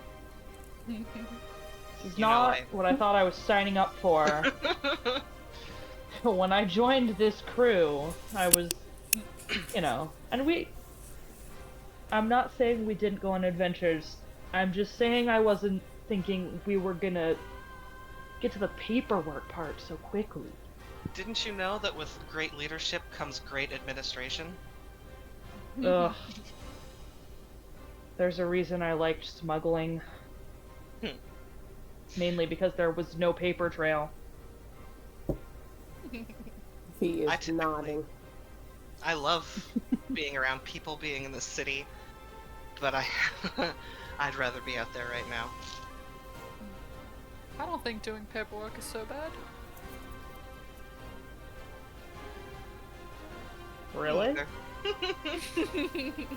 He's the Well- only one that thinks that. I'll admit. I usually have someone else do it for me. I should get an assistant. I know V would do it if I asked him to, but he also does a bunch of things that I've asked him or I've told him he didn't have to do, so I don't really want to add more to his plate. Look over at him, I'm assuming he's pretty drunk by now. And you see him kind of like, he's nodding off at the table. He Aw. looks, he hears V from you, and he just kind of like does one of those really, he's got like the half-lidded eyes, like slits, and he smiles, and he's like, do you want me to do your paperwork? I'll do it. No problem. No, I do not. I do not want you to do any more paperwork than you already do for your own job. But I can add it on to my paperwork. Just take your stack and I'll put it on top of mine. And I'll go through all of it at one time. Oh, okay. That sounds wonderful. Why don't you take a little nap before we worry about that? You say take a little nap and his head tunks against the fucking table. Oh, buddy. I'm gonna pat him on the shoulder and then turn to everyone else and be like, he's gonna forget this conversation. It's fine. He's Yeah. already He's not- forgotten it.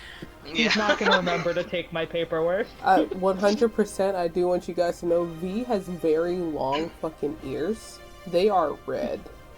He's got like that, like the Asian glow kind of thing going on That's from drinking so much. So cute. Down. Oh, He's down. That's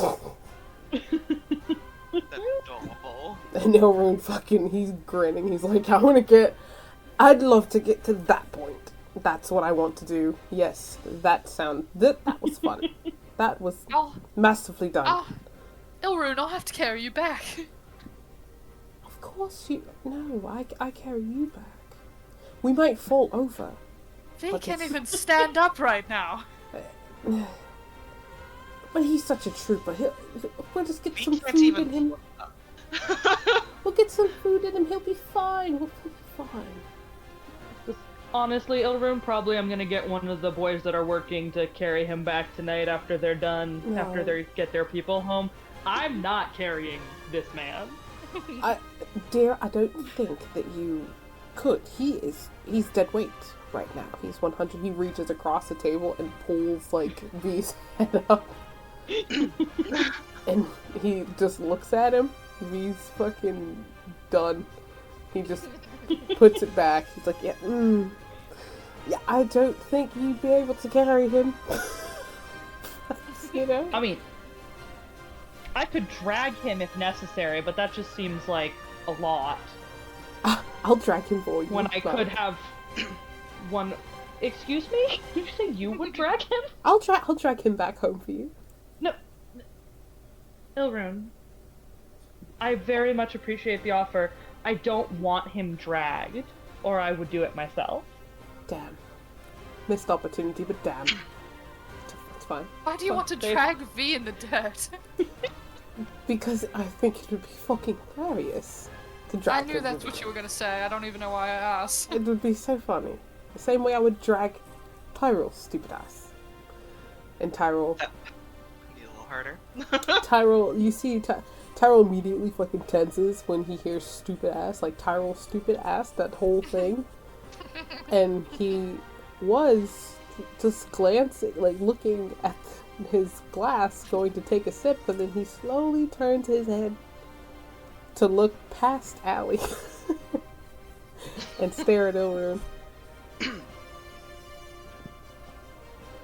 Kestrel pats his thigh under the table, like, relax, dear. You know how he is, rise above. His fucking hand is clenched. He's got a clenched fist right now. And don't crush the glass you're holding. Yeah, it's close. You hear like that little sound of like, you know, it's probably gonna pop in a moment. He reaches over to peel the fingers away from the glass. It's like, oh, look at you. You're so angry all the time. What's it like? Elrune, eat your dinner.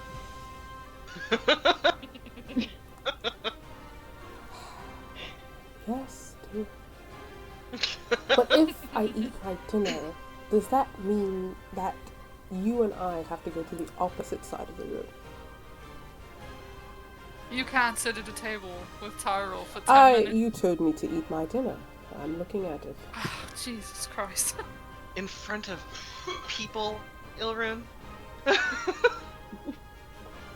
Listen, don't kink shame me, Kestrel. Don't kink shame me. King shaming is my king. No, he doesn't say that.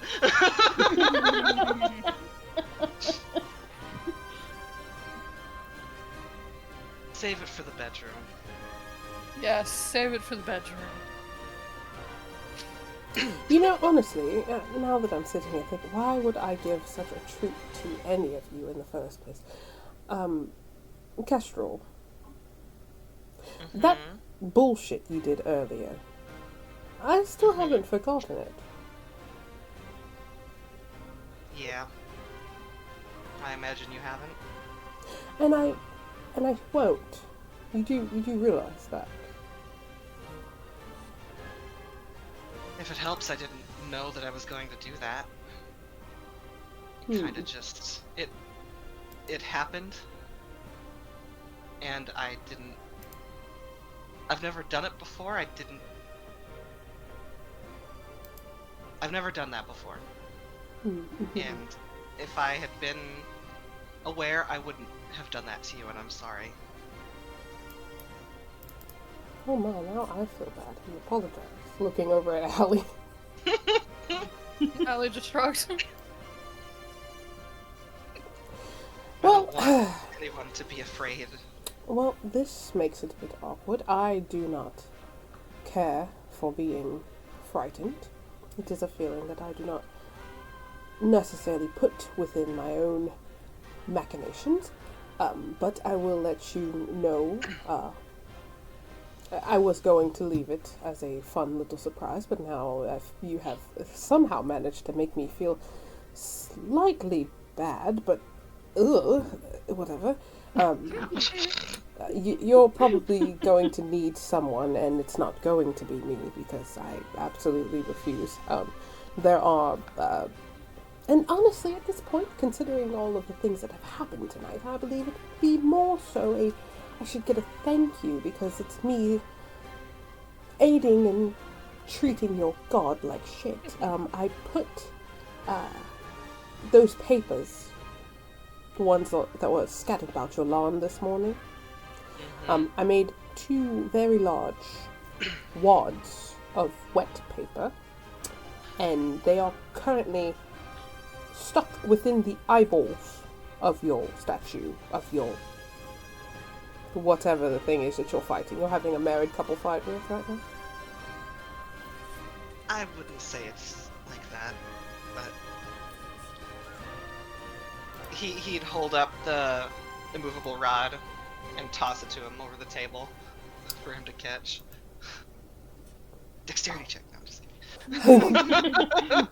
kidding. He catches it and he's like, oh, isn't that just adorable? Thank you. I will try to find good use for it once more. Winks at Allie. I give you that with under good conscience. Don't use it against either of us, please. So, okay, I'll take it into consideration. How about what if I use it against your underlings? Is that what you call them? Is that what you call them? That's not what I call them. But sure. Okay. Nothing painful, please. Oh, listen, if I'm going for pain, then I'm going to go all out. This was a silly parlor trick, if anything. Tyrell's big brain, that's actually really fucking small, is the reason that it turned into what it did. If he would have taken a second to really sit down and think about it, maybe he might have figured it out, but instead he decided to use his muscles instead of his teeny tiny brain. and then you see Tyrell stand from the table. Kestrel is, like, grabbed his arm and is tugging for him to sit down. Allie Not in looks front at People, please. Elrune. He's like, I'm starting to think you think more about Tyrell during the day than you do me. You have a little crush on him. He retches so hard that it hurts. It's like, God, why would you even say such... That's what I thought. So just pats his thigh. Now eat your damn food. How can I eat when you've said such hard things to me? Mads has found the fancy equivalent of popcorn that would be at this table, and is just looking back and forth across the table while eating it. Hell yeah. Yep. Yeah, so you see them all, you see this one hell of a conversation. And Tari scribbling very violently, and, like, she's vibrating, trying to get this Oh my god. speech out of her head. V's passed the hell out. Noki's just probably sitting there looking at everyone, shaking her head, as per usual, with a tired mom look. Yeah. But when Kestrel gets Cyril to sit down, he'd be like, well, you do have very nice muscles, dear. Rubbing his shoulder. Thank you.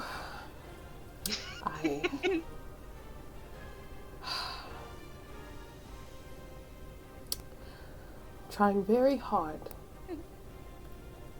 to I know. not hurt a whatever you want to call it on the opposite side of Italy at this table. It may have been a mistake having only one person between the two of you. Why did it have to be me? Yeah, he's right in the middle of the heat. Yeah, Allie, it's like, you know that no one's talking about you, but God, the stares that are going between your head, you were like, if looks could kill in Crossfire, I'd be I'd dead. be dead.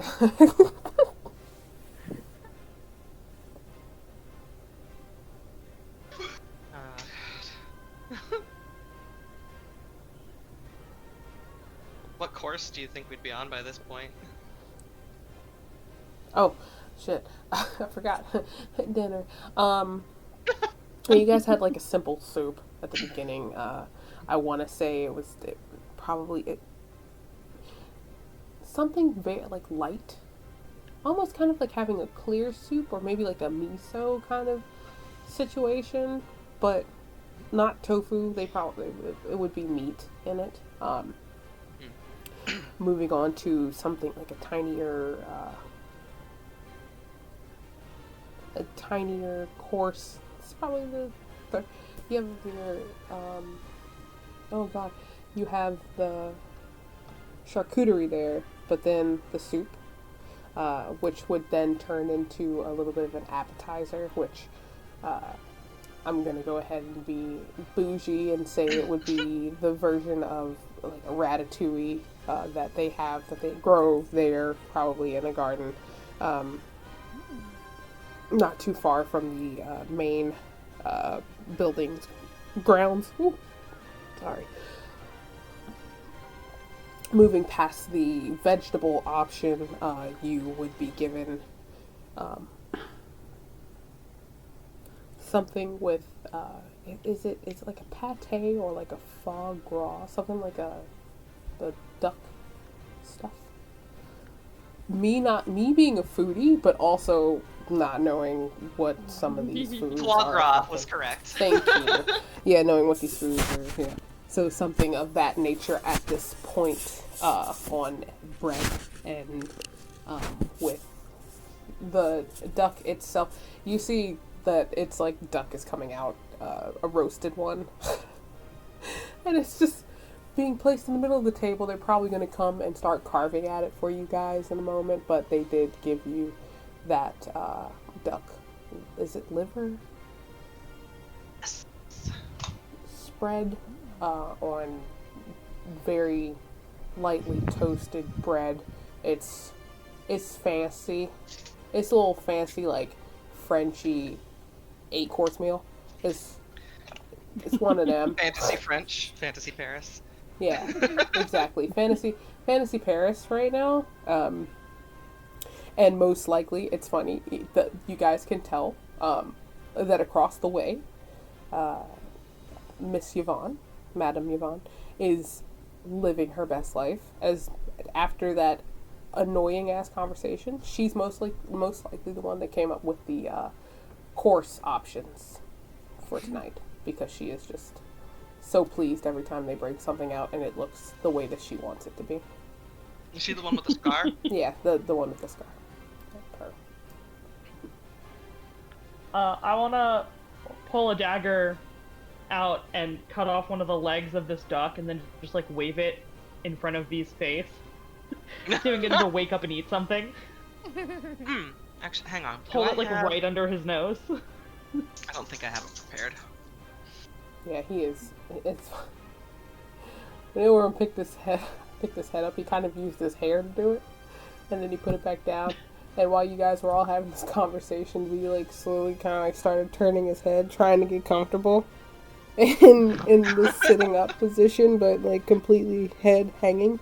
So the moment that that Mads waves the leg in front of his face, you guys do see movement.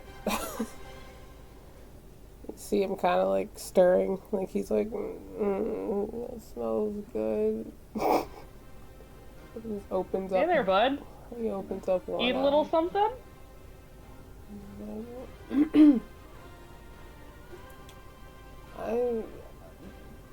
Yes, that sounds good. And he kind of reaches up to grab it, and you see him put it in his mouth as much as he can to go take a bite. And mid-bite, his head goes again on the table. I'm gonna like elbow him sharply in the ribs. Me, don't choke. You're gonna elbow him? Fucking- Well, he's gonna throw up if you elbow him too hard. I was about to say. Ooh. Just enough to wake him up. Ooh. Wanna roll an attack roll? I mean, I wasn't planning on doing it that hard, but sure, I guess. Oh no!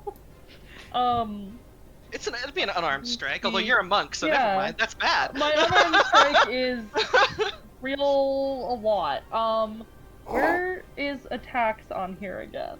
How do I? Where is this? If you go to your sheet, it would be your weapons. It's just looks like a fist. I think it's on there. I don't have in like the side. Yeah, so thing? if you go to inventory and yeah. under weapons, it'll say. Oh, yeah. okay. I see. Alright, unarmed strike. Did that do anything? If you hit I thought I clicked it. If you hit the attack. I'm so confused. I'll tell- Uh, Tether even a roasted chicken. yeah, I while was we're cracking up eating at that anyway. too as well. If you hit the attack button, just click that specifically. On the thing that pops into chat. Yeah. I don't have an attack button, I don't think.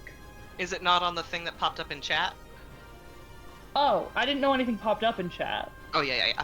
We haven't done Oh, combat okay. yet, so. I was like, I don't know what's happening. Oh yeah, that Oh. did. Yeah, that probably Yeah, hits. that 'cause you- 100% hits. yeah. You gotta hit that damage button. Oh boy, okay. Be nice to this poor man. I'm trying. look. Okay. Okay, the good. best it could have been.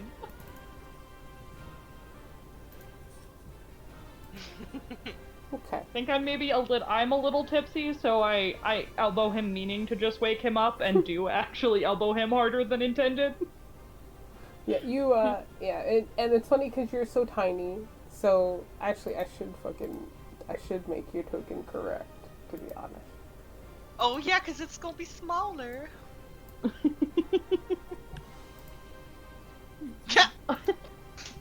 So The fact that it shows the shrink. exactly, it shows He's the a little shrink. guy. So yeah, you elbow V, and you do just 5 damage. It's not, it's not. He's a strong monk too himself. He had the duck leg half out of his mouth and kind of just holding on to it, like slumped into the table, and then you elbow him, and then it's like he finishes his bite, lifting his head up to just go, okay, all right, I got it. I'll vote choke. Understandable. Oh. Thank you. I'm sorry I did elbow you harder than I meant to. But Heimlich breaks ribs, so I feel like it's still better than joking. You see him put the chicken leg down, and he just kind of like, his eyes are still so closed, but open in a weird way. And he looks at you and he's like, it would be an honor and a privilege to have my ribs broken by you, Matt. Oh my god. Buddy. I know. I would appreciate for you to just eat something.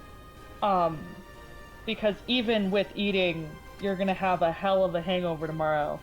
But if you don't eat, it's gonna be worse. It's true. Oh, why don't you feed him, Mads? I just did. I gave him the duck leg. I wouldn't exactly consider that feeding him, but he's slowly chewing. He's chewing. You guys see him chewing, swallowing, and then like as he continues to try and munch at this thing, his head just continuously goes further down and down and down. This man is Windows up, Windows power on, Windows power offing at the moment. But he's eating. He's eating. Mad's got him. Enough. Enough. Yes. I wish the recording could show the gifs that we put in the chat. The hangover that this man's is going to have is going to be astronomical. Yes, indeed. Indeed. Mm-hmm. Oh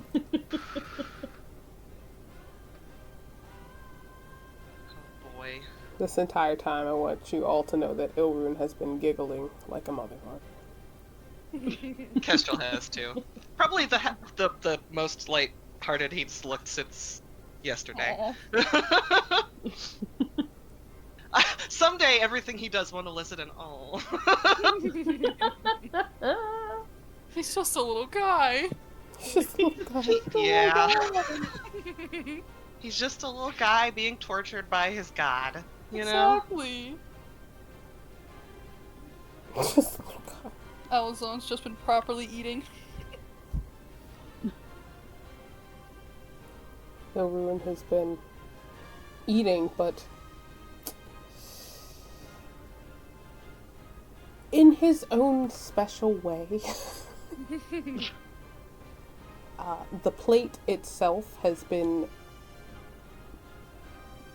It's covered in food, right? But like the food that has been given to him, but he has carefully pushed things to the point where they are not touching, and they're in a certain kind of order.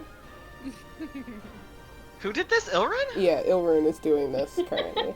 Oh god, I have never wished I had Mage Hand more than this moment. Does Tyrell have Mage Hand? Because he is that type of fighter. He has spells. Oh, are you out here trying to instigate? I love it. Listen, I feel like if anyone can appreciate a prank, it's Ilrune. He didn't take that cantrip. Ah, damn it! Sorry. That would have been so good. I wish wish I had it. I don't.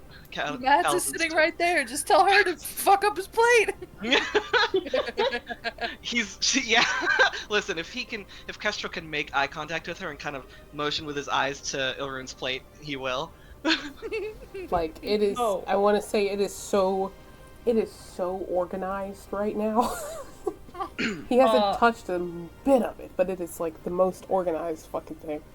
He even took a napkin to try and wipe away some of the, like, of him sliding things around. He's like, it's gorgeous. God, Ilrune. Are we finding out what flavor of tism he has right now? That's exactly That what was you're my- doing. You're finding That was my his flavor. immediate thought. Oh, if Matt sees this happening and also the look from Kestrel, she's 100%. She's gonna do the thing. She's gonna get get a piece of bread, like a bait, or like half a roll or something, something large enough to make a dent, but and just like pretend to drop it directly onto Ilrune's plate. Like right in the middle where it'll hit as many different piles as possible. Yes. The bread? Or, wait, what? Yeah, the bread. Drop the Because she plate, doesn't right? want to Yeah. make it she doesn't want to make it fully inedible.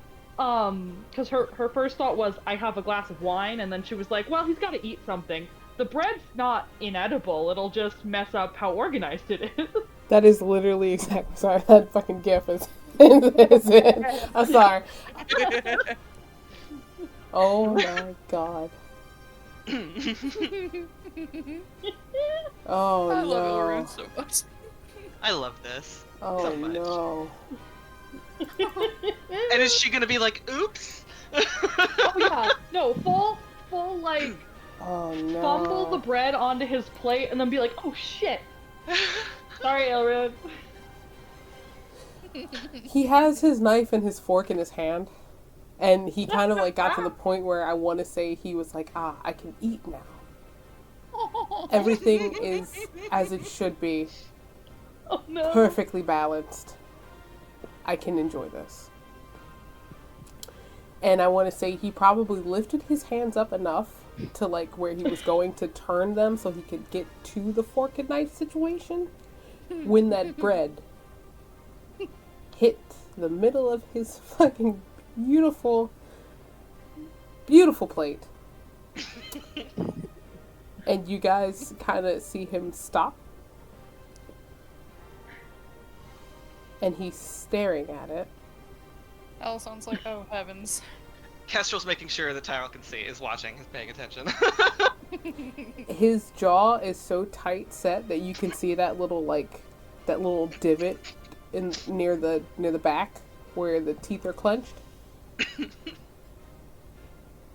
Can't get mad at Mads. And you see him just he's staring at it and he's blinking. And for the first time in a long time that probably maybe none of you have seen because no one's there to mess with him during dinner besides Allie, and Allie doesn't do this, I don't think. Ilrune is short-circuited. He's quiet. He is silent and staring at this bread in the middle of his plate that has now touched everything. And smeared it all together a little bit. Kestrel's trying not to laugh. And he's hoping that Tyrell is also trying not to laugh. Or is laughing. I don't know. He looks, he sees what happens. He can tell that he's not moving, and there's a reason that he's just like stuck in that position. And when he starts to piece it together that he doesn't like his food fucking touching, and the fact that Mads just dropped, he starts howling. I feel like that's not something that most of us have seen before. No, you guys have except never for seen. Kestrel. You guys don't really see Tyrell fucking laugh, but this is a good gut laughter that is leaving this man. And honestly, it would probably scare the people he trains normally because they're like, "Yo, he's laughing. It's bad time." He's laughing, and the way that he got one hell of a kick out of this, cracking up. cracking his sides right now. He is boisterously laughing as Ilrune has now short-circuited and is not moving. He probably... And he's gonna laugh for at least 2 minutes straight. Ilrune has not moved since that bread hit his plate.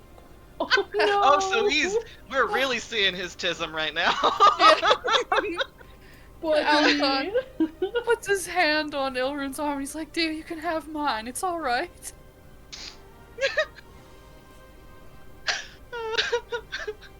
You see his mouth opens for a second like he wants to say something to you, but then he just shuts it.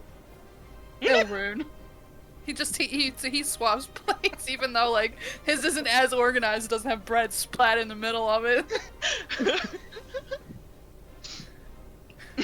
You switch Do you plates need and help reorganizing it? he's still holding his knife and fork and he's just staring.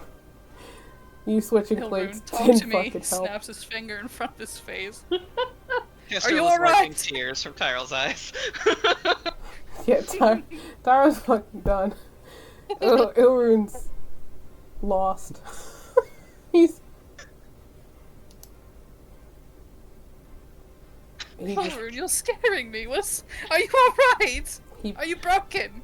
he like points with the knife to the plate.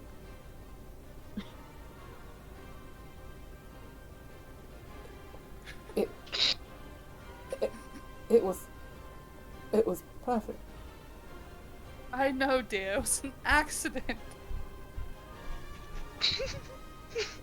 It'll be alright. Everything. It was color coordinated. It's alright. We can do it again. You can do it again. Half the fun for you is the organization, right? I'm so hungry. Do you need me to organize your plate for you? No. It has to go by a certain system. And it's not... It was... Mads, why did you have to drop that? I didn't want any bread. You didn't want bread? The bread is delicious! I mean, it is really good bread. I'm sure it's good, but I had a system and I was going to...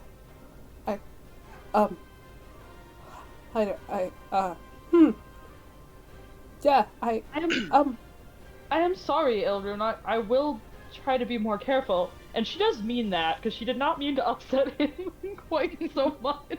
She had no idea he was gonna be this upset about it. Is she also laughing like a little bit though? I think she's trying really hard to like not laugh because she wants to real bad, but she also is like, I think she was laughing a little bit initially, and then when it became clear he was like genuinely upset about it, she was like, okay, don't laugh. Kestrel still mouths thank you to her. And gives her like a wink. it's like he like I said, he short circuited. It's gonna take him a minute, but he'll get it together. It's just... Why don't you show me how you like to organize your food so I can help next time?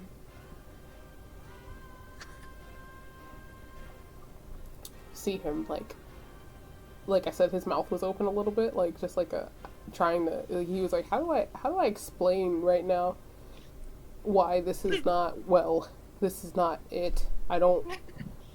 This is so unappealing to me right now, and he just goes tight-lipped for a second before he swallows a very large lump in his throat, and he reaches forward, takes the glass of liquid, and he drinks it, puts it down, and he just goes back to organizing. Now he's organizing Abby's plate.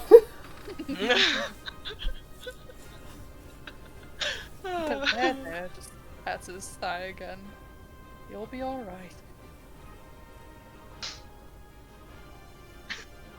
And Kestrel would sort of whisper in Tyrell's ear, feel a bit better now? He's wiping tears from his eyes. He's like, that was... I know it's mean to ask for it to happen again, but man, I sure do hope the pea rolls over to the potatoes.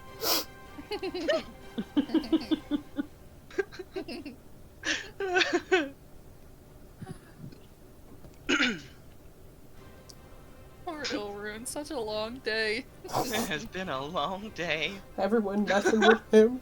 He's so he's messing with everyone. Now he's getting it back and he doesn't know what to do. Yeah, how does it feel?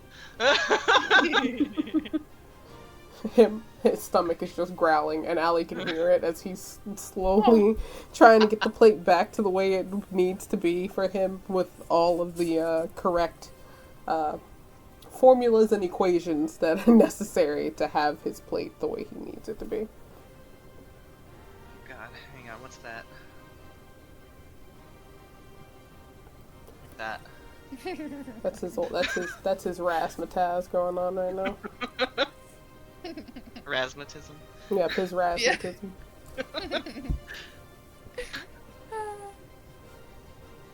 Oh, you're getting the business from that kitty cat. My goodness. We don't usually stay up this late, and she is pissed. Oh, look at her. She's so cute though. She says, "It's bedtime, Mom." She keeps biting my feet now. Oh, Little turd. Oh, Kit Kat. little biscuit. But yes, I don't know.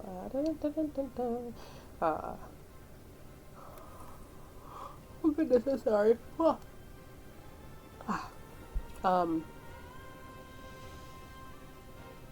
After the torment here, that's when it's kind of like things are starting to die down a bit more.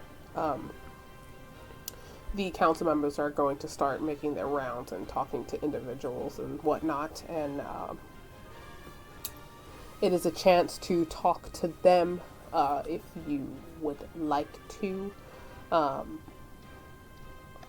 There are also the other individuals over here and whatnot that, just they're there. They also have, like I said, they have Matt's bodyguards with them, so they are. And it's funny, it was a situation where most likely they probably didn't need to have like the seats that they do, but you take comfort in knowing that your guys are eating for the night because they are sitting with the people that hired them,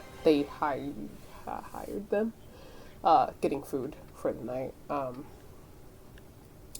And there is a moment, though, Allie, if you would I knew you were gonna say my name. do me a favor and give me a perception check. Oh, Okay. gotta stop yawning. Cut it out. Nice. Very nice, very nice. You feel, while Ilrune is busy rearranging his plate, well, your plate, that will become his plate, you feel, actually, you know what? Everyone else as well that's interested in this, give me a perception check. About right. I'm still too focused on watching Tyrell laugh like that, because even for Kestrel, it doesn't happen often that he gets to see that. Yeah, that was a good guttural laugh from him. He's rubbing Tyrell's back. Yeah, he's trying to get it together. It's kind of he's wiping the tears, trying to get it right.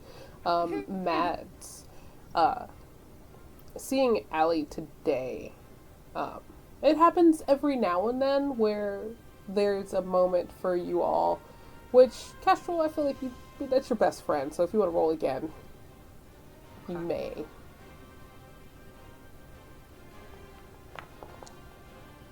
Much better. Better? Better. That there are times where Allie, weirdly enough, doesn't have a shadow. So it's just not there. And then it returns. When you met, he had a shadow, and sometimes, you would go and talk to him, and if ever glancing or walking behind him, it's like, where the fuck did it go? It's at this moment that you, Allie, you kind of watching Ilrude, having to turn your head towards him, you do notice that your shadow returns to you. Do the rest of us know why, or is that guy Thorn a secret that we don't know about? I feel like Alizon would have told you guys about Thorn. Okay. So yeah, you guys are aware that Thorn has most likely gone and now come back. There is a set of the two sets of eyes do show themselves for a moment. Enough that Allie would see it and know that Thorn is back. Okay. Is After- there somewhere I could, like, go stand for a little bit where it's just him and I, so I could talk to him? Mm-hmm. It's easy enough to find. There's like where no one will be listening kind of deal. Yeah. Yeah, you can find like a little bit of a kind of like on towards the outside here. If you just take a little bit of a walk and a step to the side, near the curtains, kind of obscured by them at that point. No one's really paying attention. They're more so worried about food and the fact that dessert's going to be coming up shortly. They're excited about that. He just kind of pats Ilrune on his arm for a second to let him know he's getting up and kind of walks out of the room a little bit so he can talk to Thorn. Kestrel gets up and takes her seat, so there's still someone in between Ilrune and Tyrell. Because immediately when Allie went to get up, Tyrell was looking at the new plate. No! Oh no! As he's walking to sit at the chair, he leans down and says, "Don't." And then he sits his butt right down.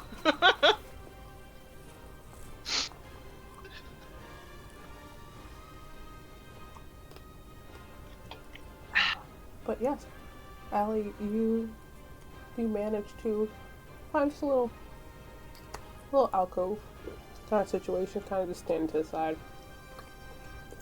where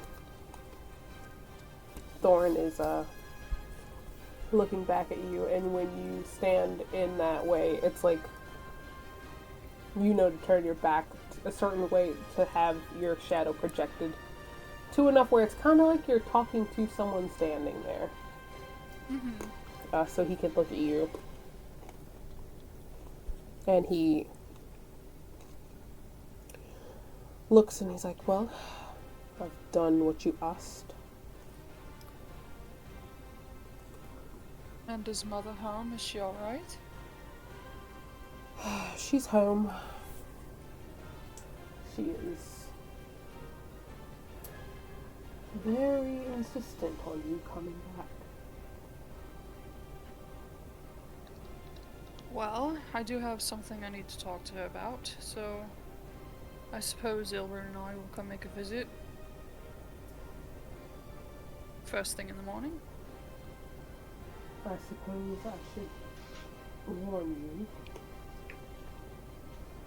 If you do, there's a chance she will have pushback on you leaving.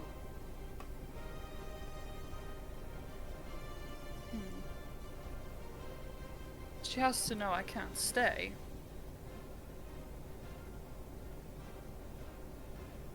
You think she'd care about you not wanting to stay? She is concerned about your safety as much as I am.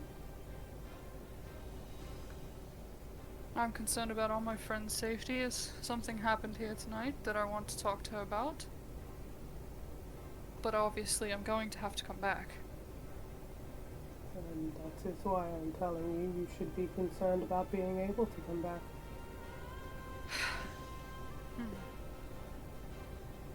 So it's probably not a good idea if I come back then?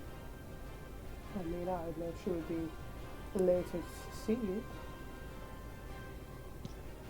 And given the fact that she is genuinely concerned about your well-being at the moment, I don't think she would let you come back quite as easy as you think.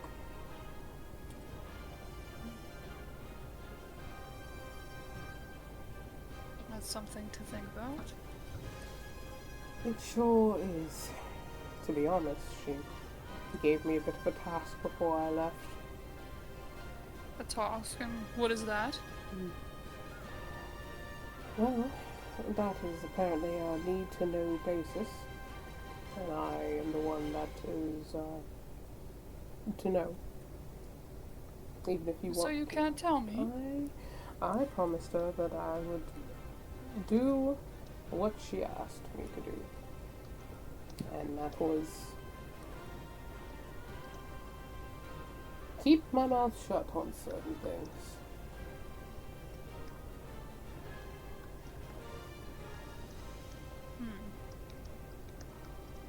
And you're not going to tell me what she asked of you, are you? I mean, I could be persuaded.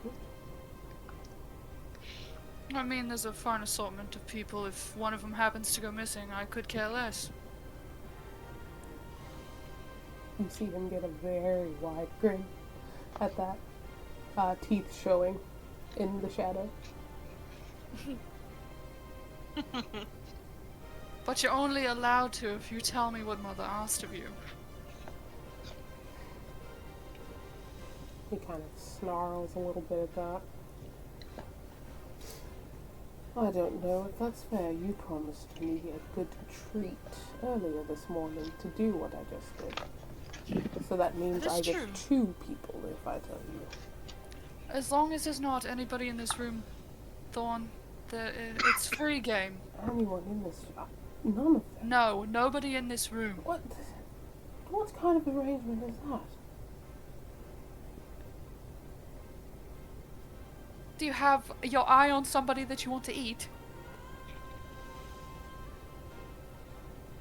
It's like any of them would be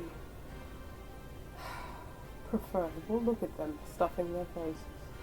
I'll be able to taste what you're eating as well.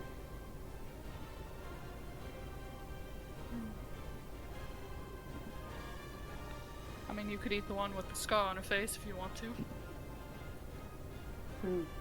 That looks like that meat will be tough. Even for me. Yes, it definitely would. Indeed. I'd rather not be chewing on shoe leather for the rest of the day, if that'd be preferable.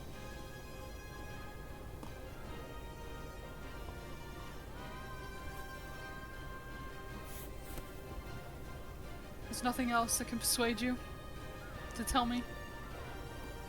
Well, I am a man that is... a man. He starts laughing, saying, I am a man. Man.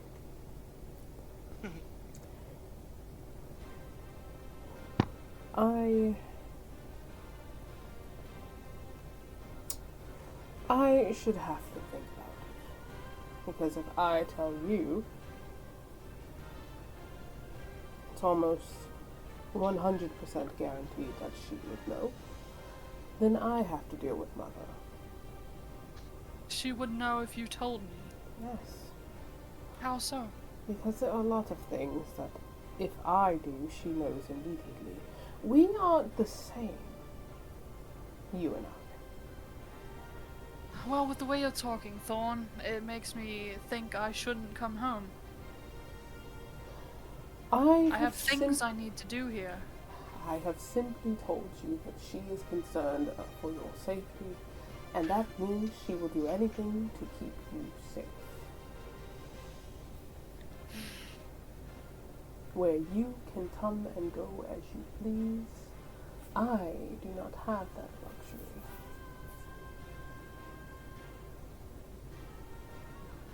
I'm doing simply what she asked of me, and that is to keep you safe.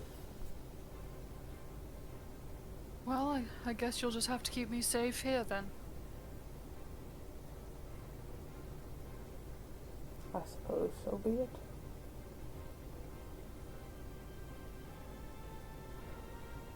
Alright, go eat somebody. I have to make sure Ilrune's done playing with his food.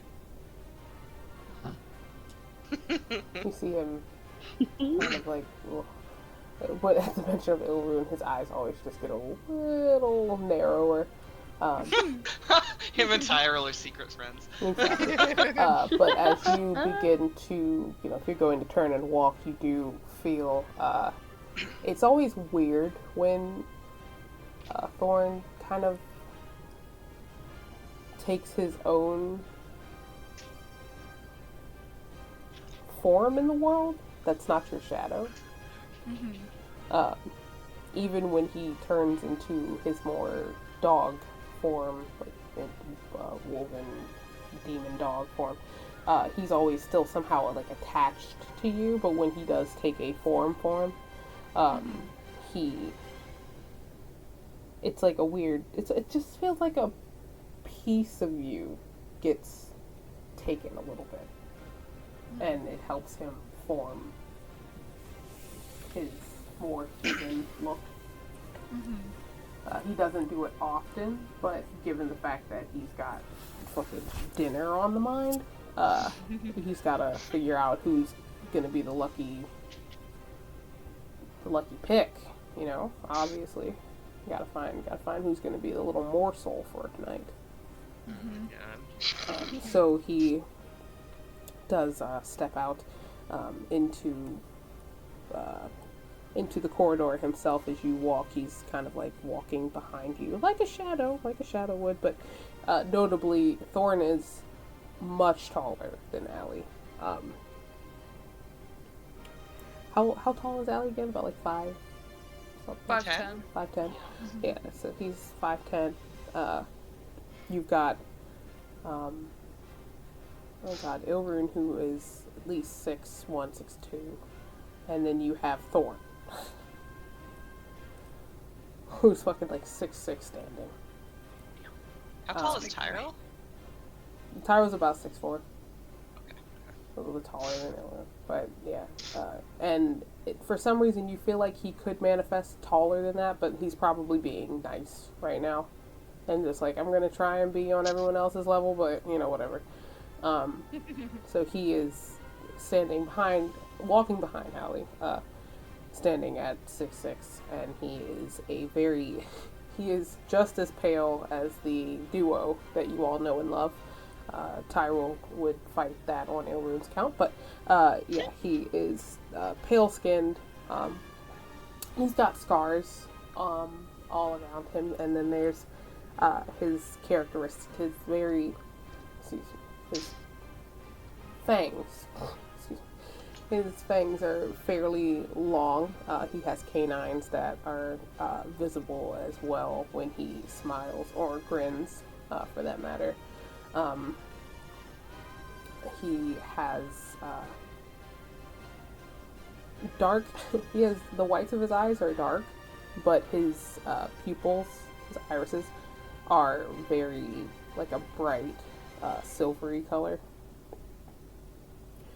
And he has very long hair that goes way past his shoulders. It's more so down, like kind of closer towards his back, and at times it just looks like shadowy, smoky fire on his head, but it's his hair.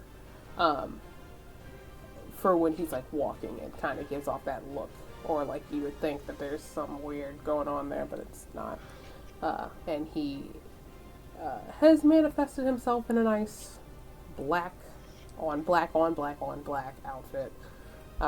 That's good for this fucking charade of an occasion, he thinks in his head, because he doesn't think stuff like this is bullshit to him. But he's hungry, and he got the okay to eat somebody, so he's fucking ready to fuck it up, Hi everyone, this is my dog. Just kidding.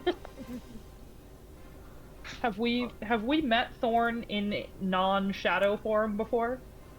Honestly, I want to say this is probably the first time you guys have seen him like this versus a dog, or like a hellhound looking thing.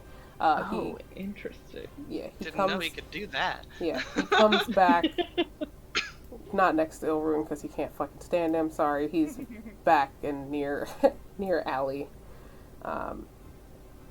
It's funny. He in this picture, it's hard, you can't see it, like obviously, but he has markings underneath of his eyes in this form, You guys have seen his demon dog form have 2 sets of eyes, so you can only imagine that's probably another set that's just closed right now.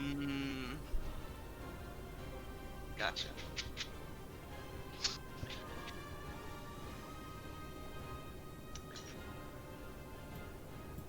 Never seen you look quite like this before. If it isn't the crew. Hello, Dawnseekers.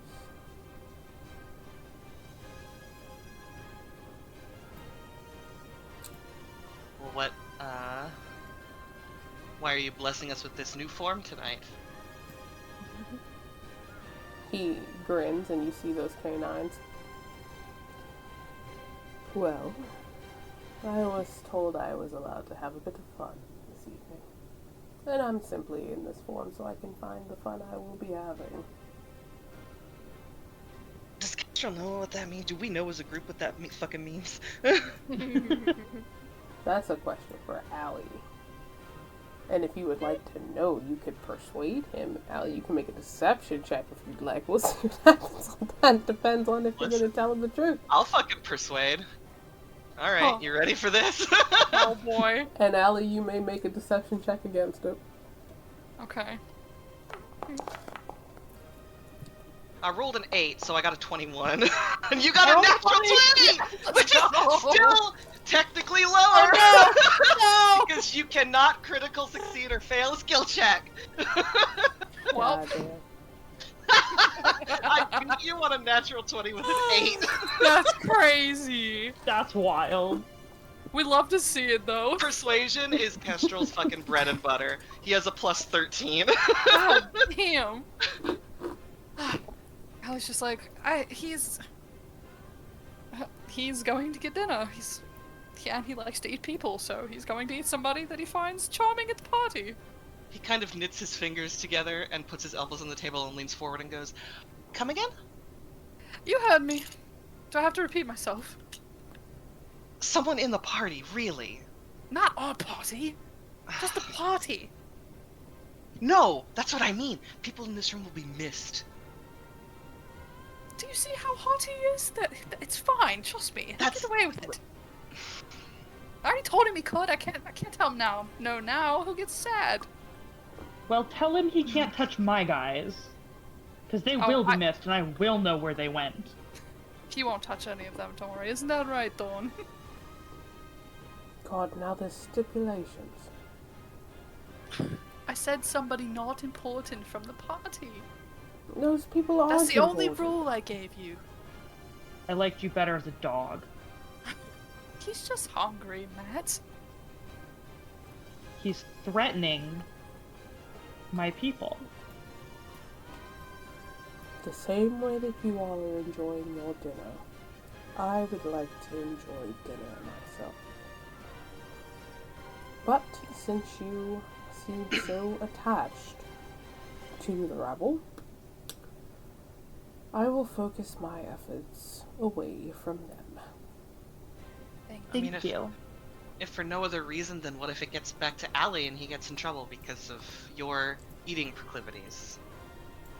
They don't know he's Thorn. He would grin. This is a magical place. Oh, he would grin at you, Kestrel.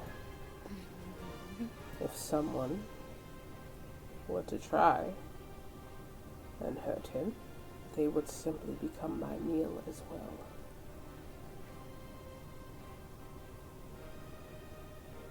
I think you underestimate some of the people in this town. It would seem that you are underestimating me. Hey, Well, Thorn, have you ever hopefully- fought a god? Just out of curiosity. A god. Yes. You have been saying quite interesting things out of your mouth today. Yes, I know. I was just wondering. I have seen a few. I'll keep Mingled that in mind. with a few.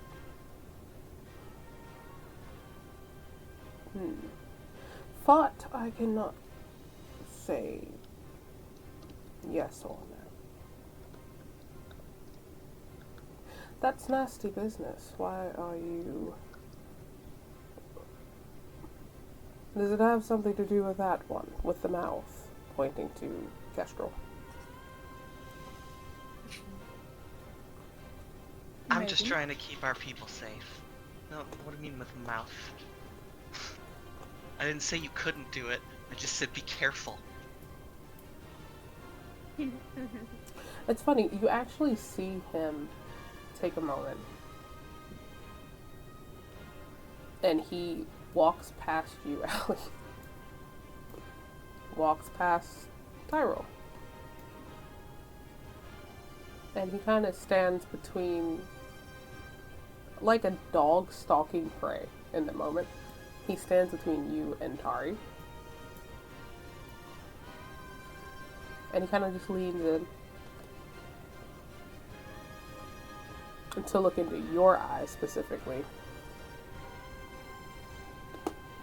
Mm-hmm.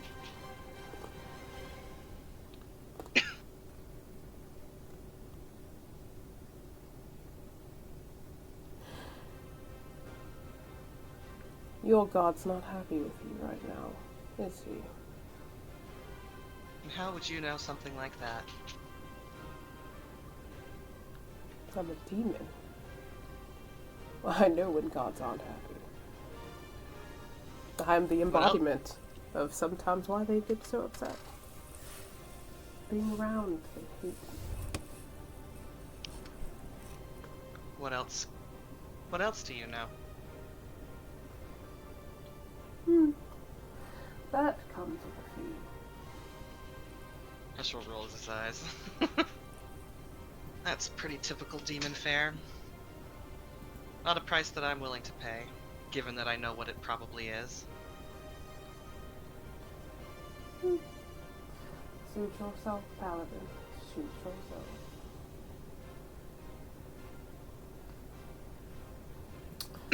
I'm going to go have a mingle.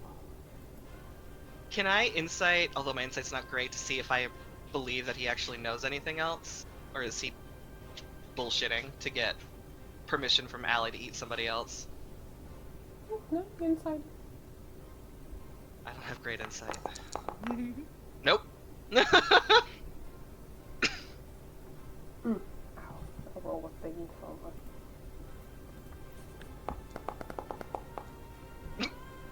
That's funny Damn. shit. Do we just roll again? How does Yeah, that work? rollies. Do it again. Ugh. Oh no. Ah! Damn. Nice. You look into his eyes, and there's a moment where it's kind of like shimmer over them. And you're looking for what exactly again? I'm sorry. To Rolly's see got if, me. like, when I, it's very exciting. When he's like, maybe I do, you'll have to pay for it.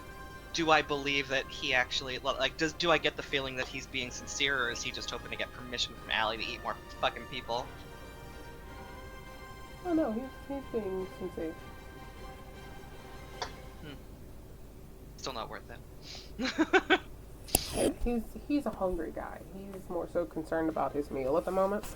And you are, you could do this and ask him and pay him, but if you're not going to do that, he's like, I'm going to go find myself something to eat. So Yeah, Kestrel's not gonna pay that price. It's not his to pay. Because it's someone else's life. That's his take anyway. Oh, you didn't even ask Good him boy. what you would potentially be paid. I mean, listen, if he gets the impression that it might not be just killing a person, he'd be like, and what would... He'd say, like, and what would that cost me?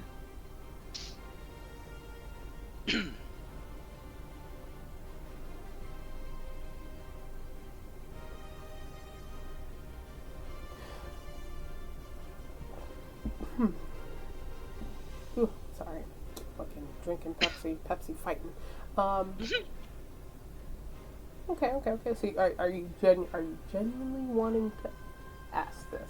With that tidbit of information that it might not be what you think it is. I mean, listen, just asking what he would want for payment isn't agreeing to anything. So, Okay. Then I shall put him correctly back for a second. Uh,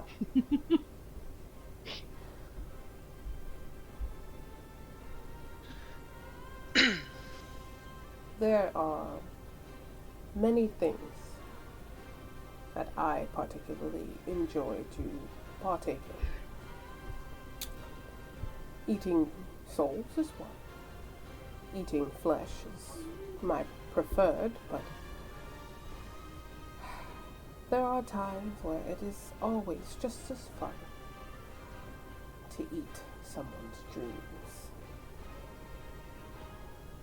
do you mean the dreams they have at night? Yes, not the... ugh, as if I would want to eat someone's high hopes to become the fucking czar of some far-off land. Ugh. I'm talking more so the horrible kind of dreams. And I can smell that you've had something happen to you recently. You don't necessarily smell like you've had a great night's rest. If you eat it, do I forget it? I don't... That is an excellent question. Normally when I do that, then it goes from being a nightcap to a flesh-eating breakfast. So I don't have time to ask.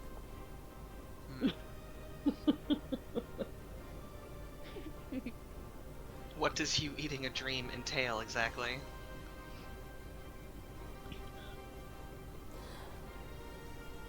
I would simply exist inside your shadow for a bit, while you're resting.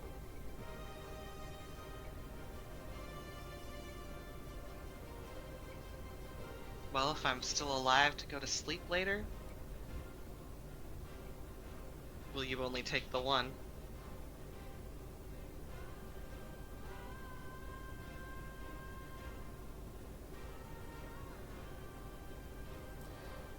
You're thinking you're going to die. I mean, anything can happen. Mm-hmm. How about, since you seem like you matter so much to my dear brother here, you managed to make it through, and let's say 2 dreams, all for my enjoyment. I think that seems fair, as opposed And to you a take full party. and you take nightmares. Oh, my favorite kind. Sure. And he's thinking like, I don't ever want to see Tyra like that again. He holds out his hand, and you do see he's got. It's funny. Allie has black hands from his experimentation, Mm-hmm. and Thorn has the black dipped fingers, but they're claws.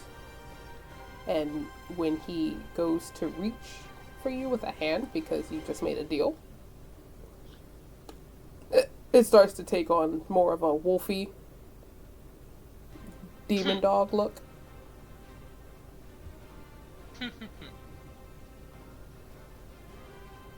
Interesting. As he holds his hand out for you to shake on that deal.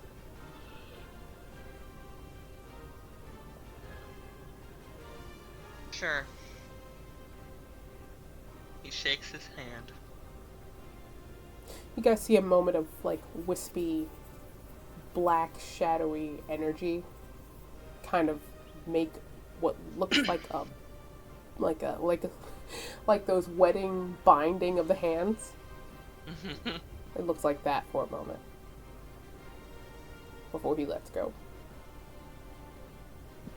What's a little blasphemy between friends? What do you know?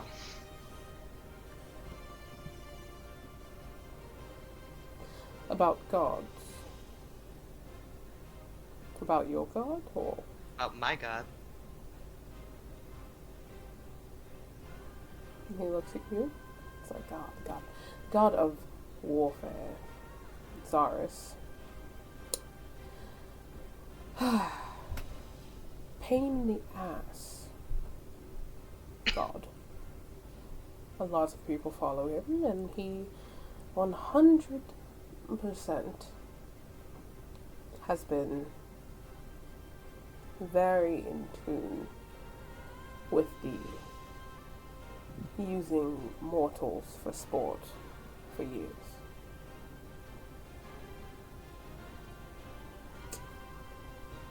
I want to say he is probably one of the most notorious when it comes to the what are they calling it? The competition era, something of that sort. Up top, and I suppose down here as well. Needless to say, I have seen plenty of champion of his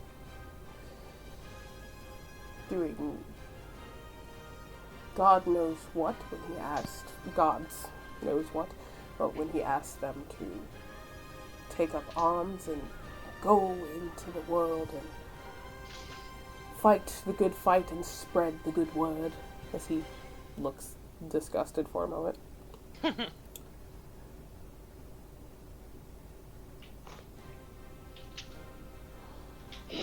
He makes you all think that what you're doing is righteous and just, and when it's all just for his personal gain. He likes to make the others look weak. And if it's one thing I know about gods, it's that they are sometimes incredibly vain. And he enjoys being as large in life as he has managed to make you all believe enough that he could become such muchness when it comes to the gods.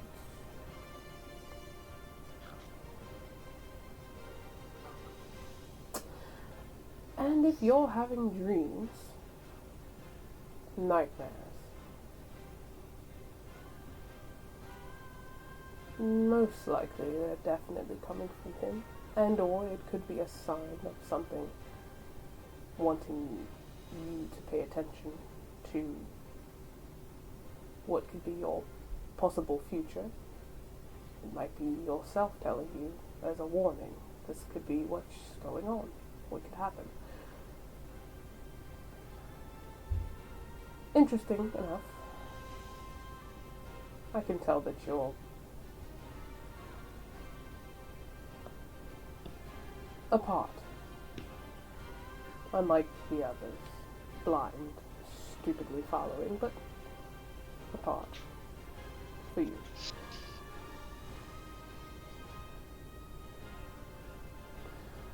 This would be easier if I was home, but that's what I can get off of you currently. Mother would know better. Mother would know better than me about your potential future, as he kind of does air quotes.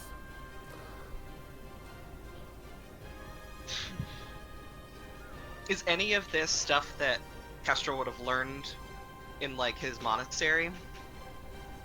Everything he just said? Yeah. Absolutely not. Damn. I think if it had been one day ago, he would have punched someone in the face for talking about his god like that. And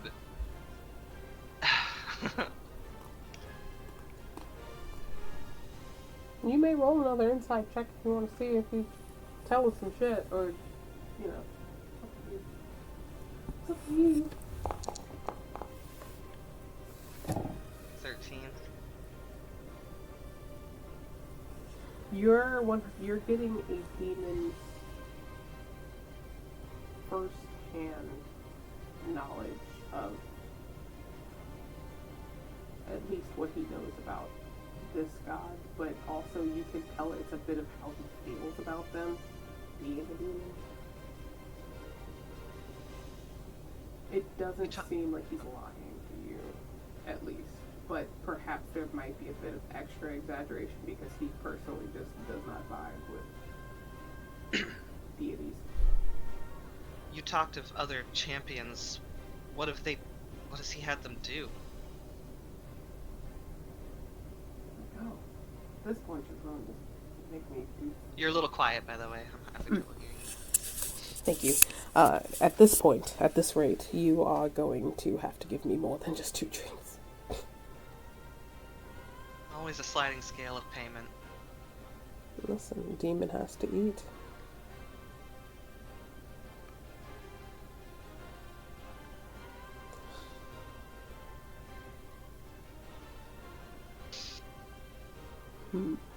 Hang on.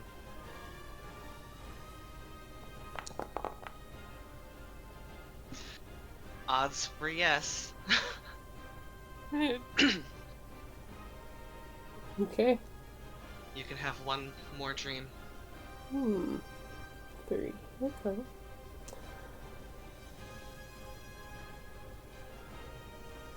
There was a time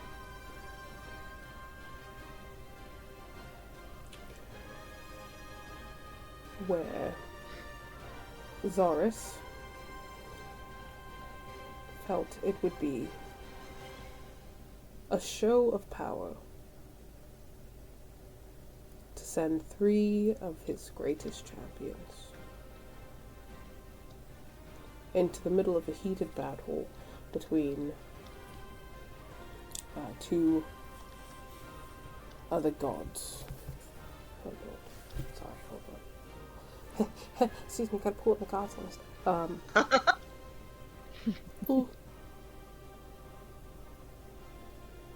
Oh, sweet lord. Hold, please. I'm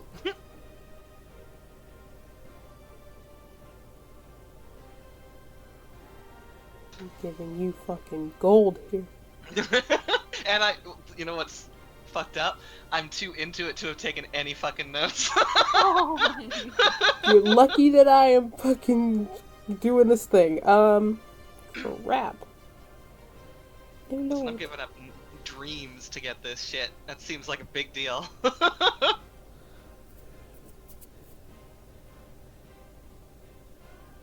My lord, where did I do that?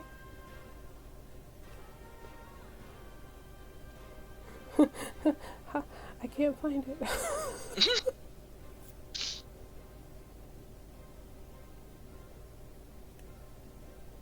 Oh no.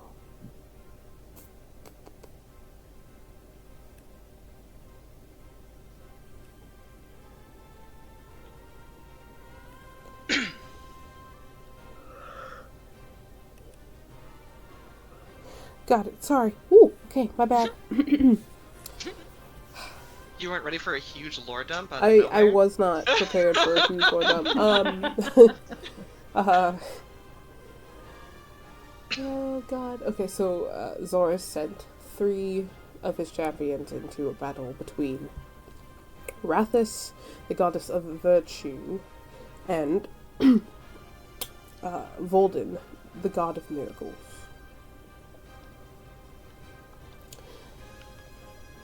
It was a situation where both of them were having a brag and boast competition. They had their followers set in a way that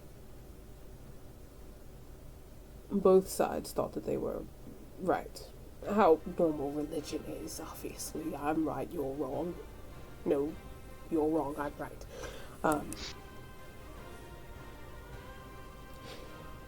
And Zaris, knowing that the 2 of them were more weaker than he, since his, I mean, if you look at this world, war happens all the time, even when we don't even know that it's going on.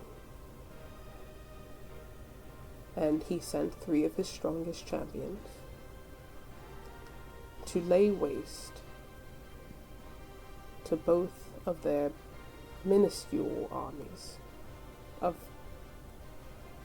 holy workers and farmers. The lowest kind of... the people that definitely did not have the correct training to be anywhere near a battlefield. And he did it for sport. He had his champions make examples out of people that could not even comprehend what war truly was. They were just simply following orders from their gods blindly, and he swiped all of them with just one simple action of sending his best to a battle that should have never even started in the first place. And I understand that you will probably think that I am talking a lot of nonsense. And it is truly you taking my word for it. Because there are no tomes of that. Of course, why would there be tomes of gods not being perfect?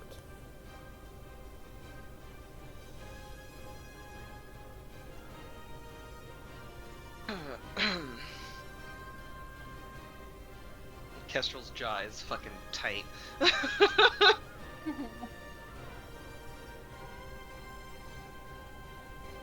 And he hasn't been looking at him while he's talking, he's been kind of staring at the glass that he's sort of twisting around on the table, like he's got his fingers on the base of the champagne flute or whatever.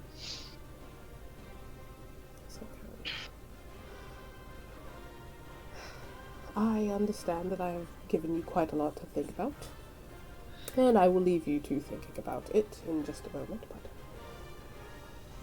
I will say, if you are planning to do something, just be smart about it. Sometimes even the gods don't realize how imperfect they truly are.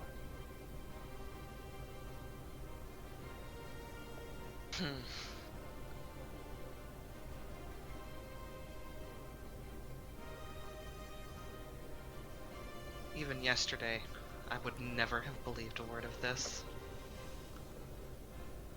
It's funny how things can change so completely.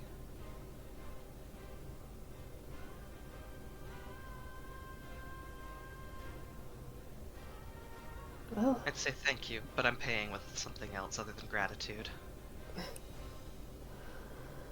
and I do look forward to it.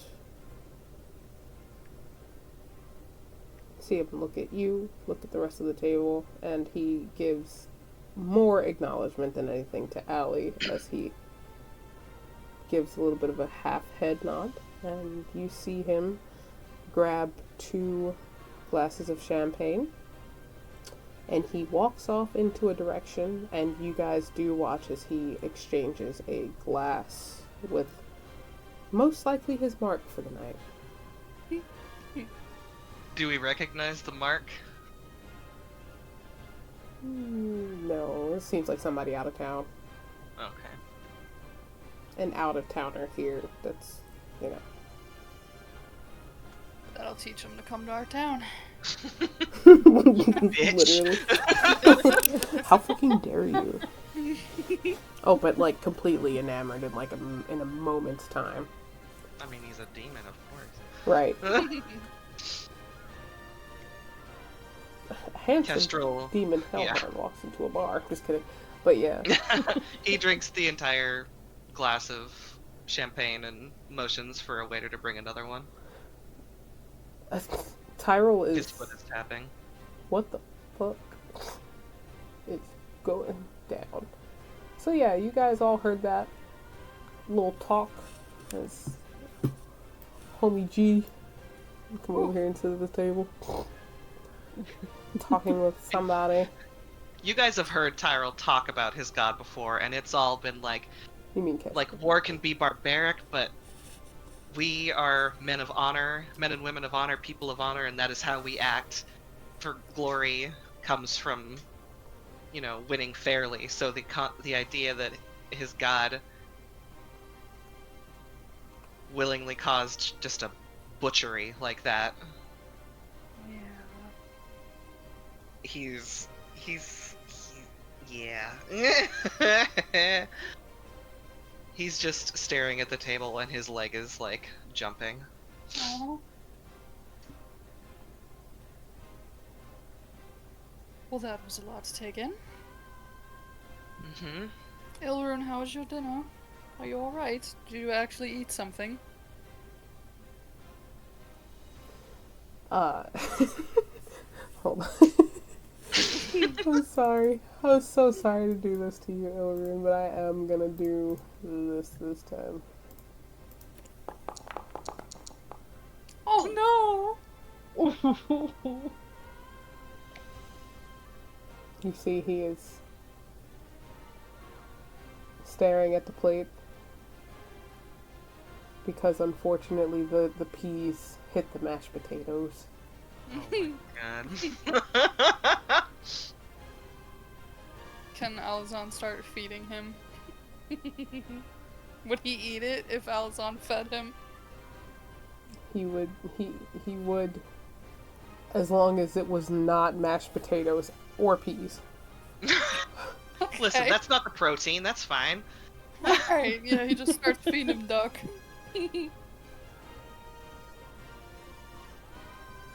Yeah, he fucked up. He messed up. He was so excited. He almost got done. He was completely like, yes, this is going to be great. And then the peas just rolled right over into those mashed potatoes. And he was like, My poor baby. the gods hate me. Yeah,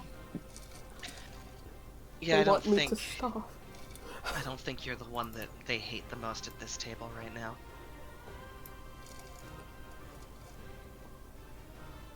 I understand that you have a lot going on for you right now, but I am upset and I'm hungry and I can't eat. You can eat the duck. Look, he's feeding you. You'll be fine. You'll be fine too, so just pull your head out of your whatever you have over there. Tired. Talk to me in the morning. I'm not talking to you anymore. Stay on your side of the table. So he's eating the duck from how he's feeding it. He's shaking his head the entire time. Mads is trying to stifle laughter in a napkin and make it look like she's coughing instead. And you see, Trying so hard on. I will say, Kestrel though, sitting there, you see Tari is wide-eyed. Does she also worship Saris? She's followed under your footsteps. She has a, like, respect for your god, but she's kind of a little bit on her own journey that, like, she's kind of torn between your god and Noki's. So it's more like she's kind of open to trying to, just worship more than one.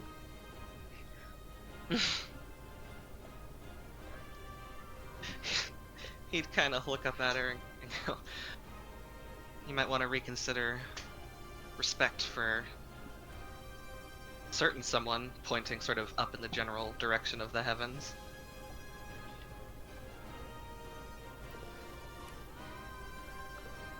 What in the hells are you going to do?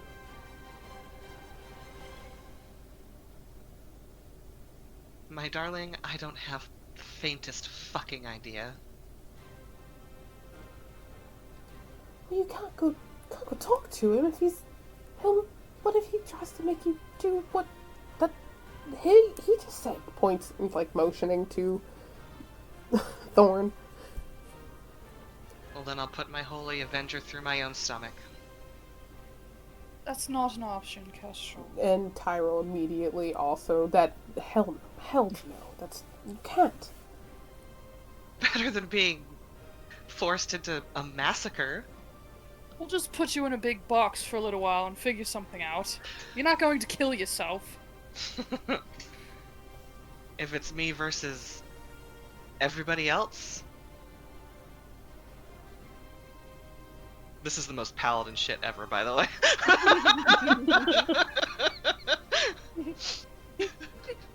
Kestrel, I know you're strong, but I do think this entire table could take you together if we tried, where you're not that much stronger than the rest of us.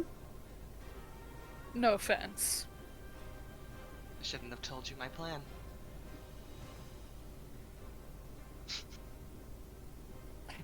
The fact that that's your first thought is to just kill yourself is not... We're dealing come with up with a gods plan. here. We're dealing with gods. We're not dealing with warlords or mortals of any kind. It's gods.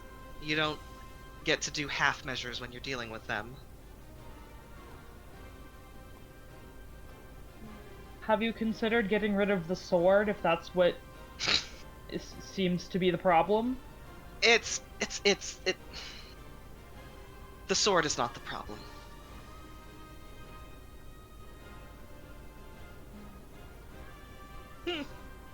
It might not be, but I would also, if you think you're going to be swinging something at me, would rather you be swinging a regular old sword. That thing hurts. You're not wrong. You might. I'm just saying. Maybe Tyrell puts it in a locker that you don't have access to until you figure out if you're gonna get God possessed. I don't know. I don't even know if that's a thing that he can do. I get the impression those champions went very willingly. Well, then you'll be fine because you're not going to willingly butcher a bunch of people.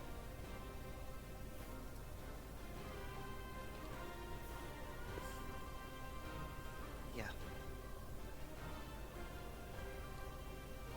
Kestrel, Yeah. Mm-hmm.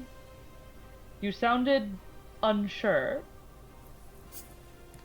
I don't know what he will do to me. For all I know, I'll be just a flesh puppet. This is See, that's what. unknown territory for me. All of it. Hey, gods in general are unknown territory for me. For all of us, That's honestly. just you're the one who you know more about gods in general than anyone here except maybe Noki. Apparently not. Gestures vaguely in the direction of Thorn. Apparently I know Wasn't nothing. really counting him, but suppose that is an Apparently- option, I guess. Oh, go ahead. I was just gonna say, if he knows more than the rest of us, then there's always the option of figuring out a way to get more information out of him. Maybe I'll pay for this first. If I get the chance. I could go talk to my mother, but I don't know if she'll let me leave if I go. Could she force you to stay?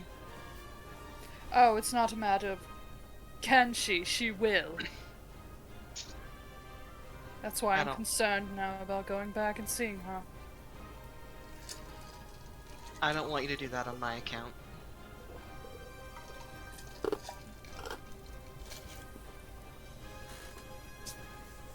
Your freedom is important to me. Well, so is your life. Your life is important to me, Kestrel. True.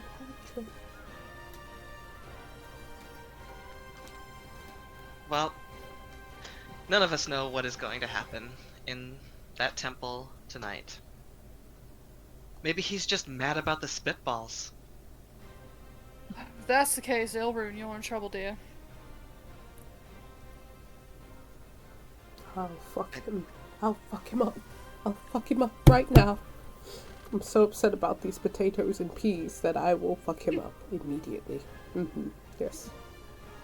I mean, What the if I duck's just- the best thing. I'm blaming the peas and potatoes on your god immediately. What if I just scraped off the potatoes from No, the it's side touched. that didn't touch the peas? No, it's touched already. It's already touched. The potatoes all the way over here did. No, it's ruined. It's ruined. It's tainted. All right. Yep. Yes. Like my soul, it is tainted. Oh, you are so dramatic sometimes. I will not be able to ever look at the potato the same again.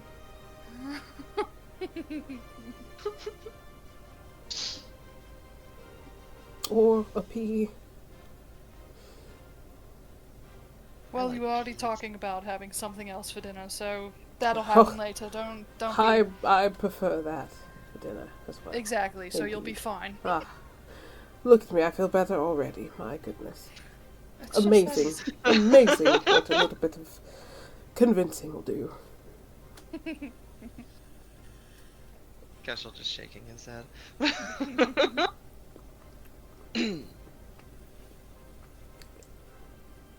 How far through the night are we at this point? Gotten served dessert. You do see some people are starting to begin to make their way out for the day, for the night. And you all do see Thorn leaving with somebody who is linked arms with him, and he is out of there. Oh god. Have a great night. God, I hope that's a bad person. I was hoping the same thing. But they're not one of our people, so I don't really care too much, to be honest with you.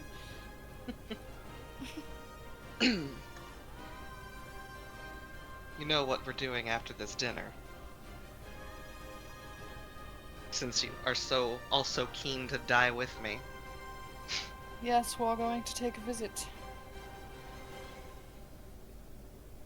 With you. Apparently. So let's eat dessert. Hope it's a good one.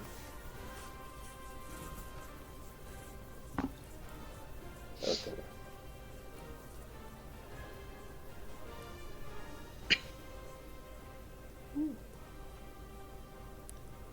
It is a very good. It's a very good dessert for you all. Gotta find it. It is like a mix of. It's like almost like having a dessert flight. Ooh. Essentially, there is a version of a creme brulee on there, a freshly made sorbet, and a very moist, like a lava cake, but caramel instead of Ooh. chocolate, with a nice dusting of powdered sugar on top.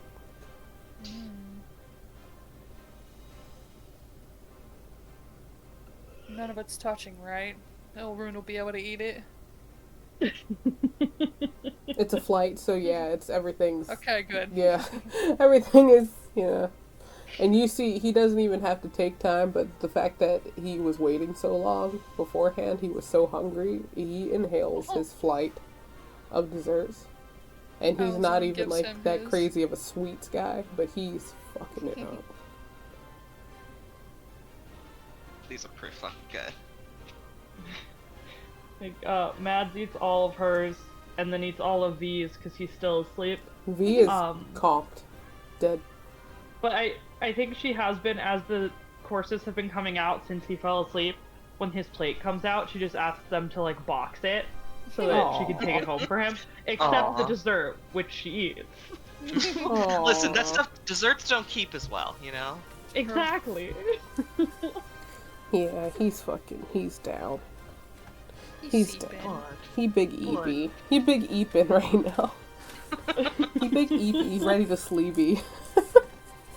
What a sleepy little A guy. sleepy little guy. So yeah, the council members do also. Some of them are starting to filter out. You do see Theron and Tiberius. They are normally the ones who stay to the end. Faye is left. Yvonne, Volwyn, giving a nod to you all as they kind of start leaving. Oh my goodness.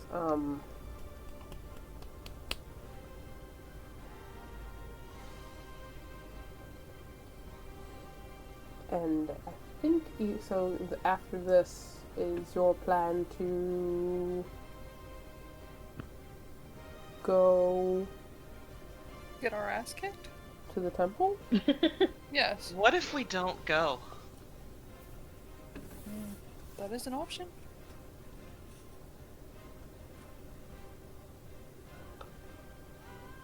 Anna. I mean, V's down, so somebody gotta take V home, which I think is one of the other bodyguards that were here. Yeah, I Okay. think they know that this happens at parties, and so I would have probably had two of them. Whoever's people they were guarding left the earliest. I would have them stick around and help get him home. Mm-hmm.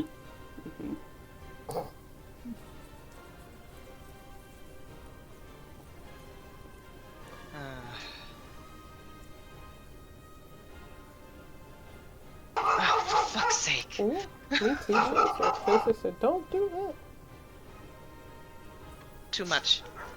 Get your butt inside. Yeah, that Wow. sneezing is because you got in trouble. Wow, so mean. What did you get in your nose?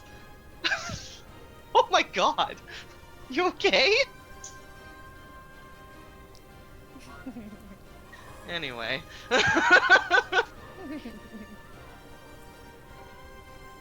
No, you're not going back outside. No.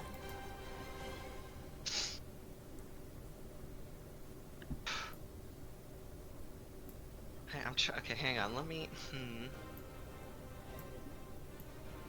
Is that a thing the paladins can do? Hang on.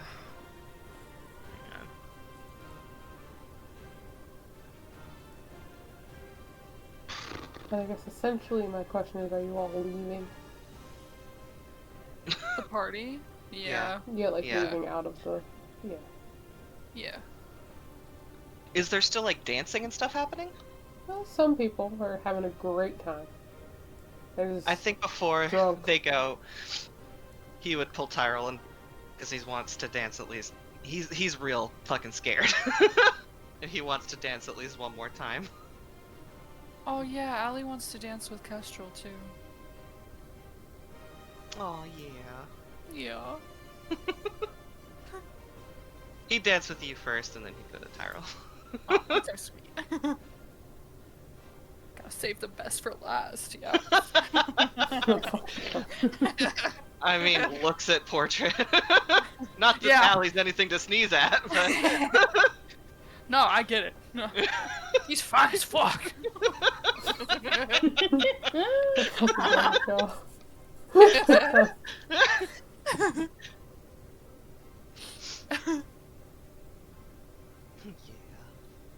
But after that, yes. Yeah. So dance first with Allie, and then with Tyrell. And Allie, you are sticking with Kestrel to go to the temple potentially? Is that the plan? Yes. Mads?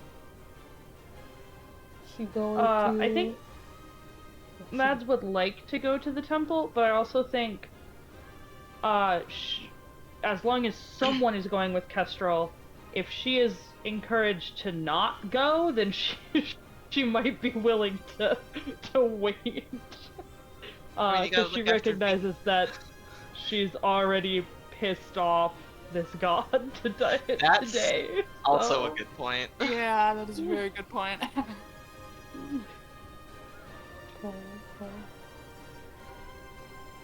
So we cutting it down. Maybe just the two, the four. Maybe. Excuse me. Yeah, I think so. Okay. Is Ilrune coming? I mean, I think if you're coming, Ilrune's coming. Oh yeah, Ilrune's not Oh, going okay. anywhere with it. It's funny to think, to assume. I just knew he was depressed about his peas. So He I is wanted to make upset sure. about he can't look at potatoes and peas the same ever again. But he um, got dessert. And he got Allie's dessert too. Yeah. He fucked that shit up. He fucked that shit up. It's more so, I guess, the reason I was asking is because then it would be a situation where I need the two of you to make perception checks on your way. Whew. Bless you. Thank you. I'm a paladin, I can say that. Oh my god, well, nailed it. Oh, you guys, you two Damn. are crew. We should not be. Dun, dun, dun, dun, dun. There Hey! we go. There Thank we you, go. Ilrune. Where the fuck is Thank Maybe, Tyro? what about, Ilrune. you should roll for Tyro. What if he Oh, rolls I am. better? I am. I just had to Okay, pull up a okay. sheet. It was minimized. I don't think he has a great wisdom. Still better, Better than than y'all. us put That's all that together. matters. Yeah. Better than y'all. Yeah. It's like you two are walking ahead and the two of them are fucking walking behind. The guard dogs. Yes, like dogs. Scary dog privileges for the boys. You two. Two are just lackadaisically just, like talking. And at the same time, so very tense and concerned about what the future holds. When both of your guard dogs stop walking Do we behind you. notice that?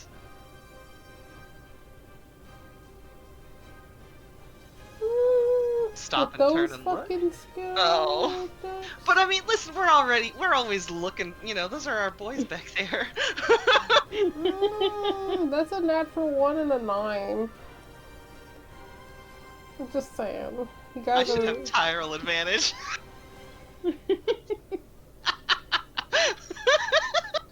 just, just sitting, they stop and it's like the two of them look at each other. And then they look behind them. Oh no. Do they say anything? They'd love to. Huh? What do you mean?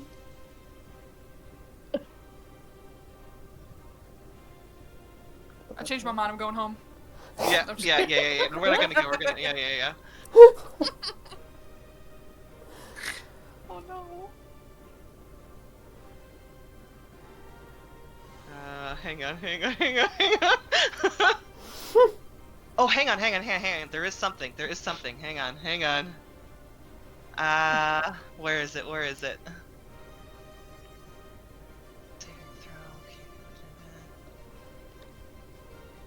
Damn it. Hang on.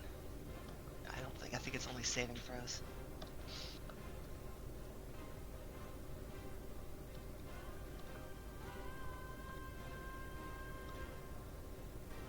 Yeah, Aura of Protection is just saving throws. But we would have literally got a +5. I'm sorry, champs. You guys. What do you mean? How far? How? Let's see. You guys are walking. We wouldn't have been walking very far from them. We're walking together. Yeah, and it's kind of a situation where you hear their footsteps, behind yours, and the idle, like the talking, but they stop. You guys continue to walk, having a bit of a conversation, and I want to say it's probably a moment where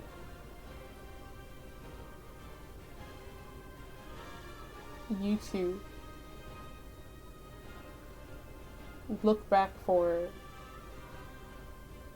what would be reassurance and or a wondering thought that, they're being awfully quiet. They fight all the time, and they're kind of next to each other behind us. This is different. It's a quiet walk. Well, I guess everybody's kind of thinking about stuff then, perhaps, but that makes you wonder, and you turn and look. And I hear a baby crying. Oh my lord.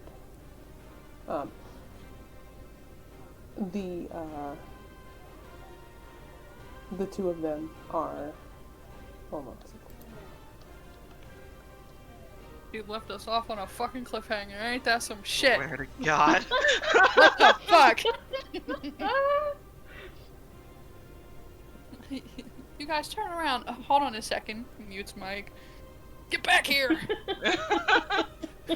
It's evil! Sorry, my nephew's crying and I don't want him to be in this damn recording at all. I can't hear him on your microphone. Okay, good. Yeah, I good, can't good, either. good. That's it's bothering the fuck out of me, but it's not bothering you, so that's fine.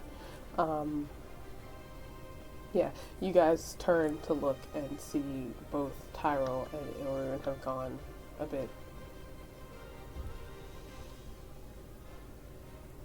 slouched, but standing. I mean, we're going right back to them. Yeah, definitely. There's a figure about 20 feet from them, and the 20 feet between you and your boys, totaling at about 40 feet away, that there is a figure standing, hooded. It's dark. There's no real light down here at night since everything's pretty much artificially made through Tiberius's big brain. But you manage to see just a bit of red in the eyes as they look up from Tyrell and Ilrun, and they look past to look at both of you.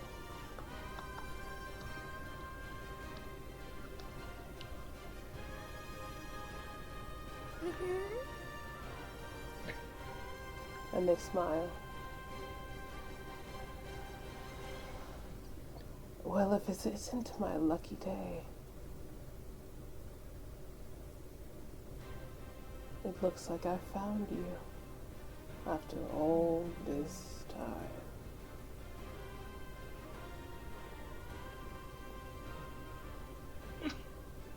Come. We have a lot to talk about, Alizon. Oh, it's you. And that's where we're going I to end fucking today's knew it. session. Don't do this to me! Oh my god. I knew it! I fucking knew it! As soon as she said the eyes turned around, I was like, that's my fucking piece of shit dad! Fuck! Yeah. No!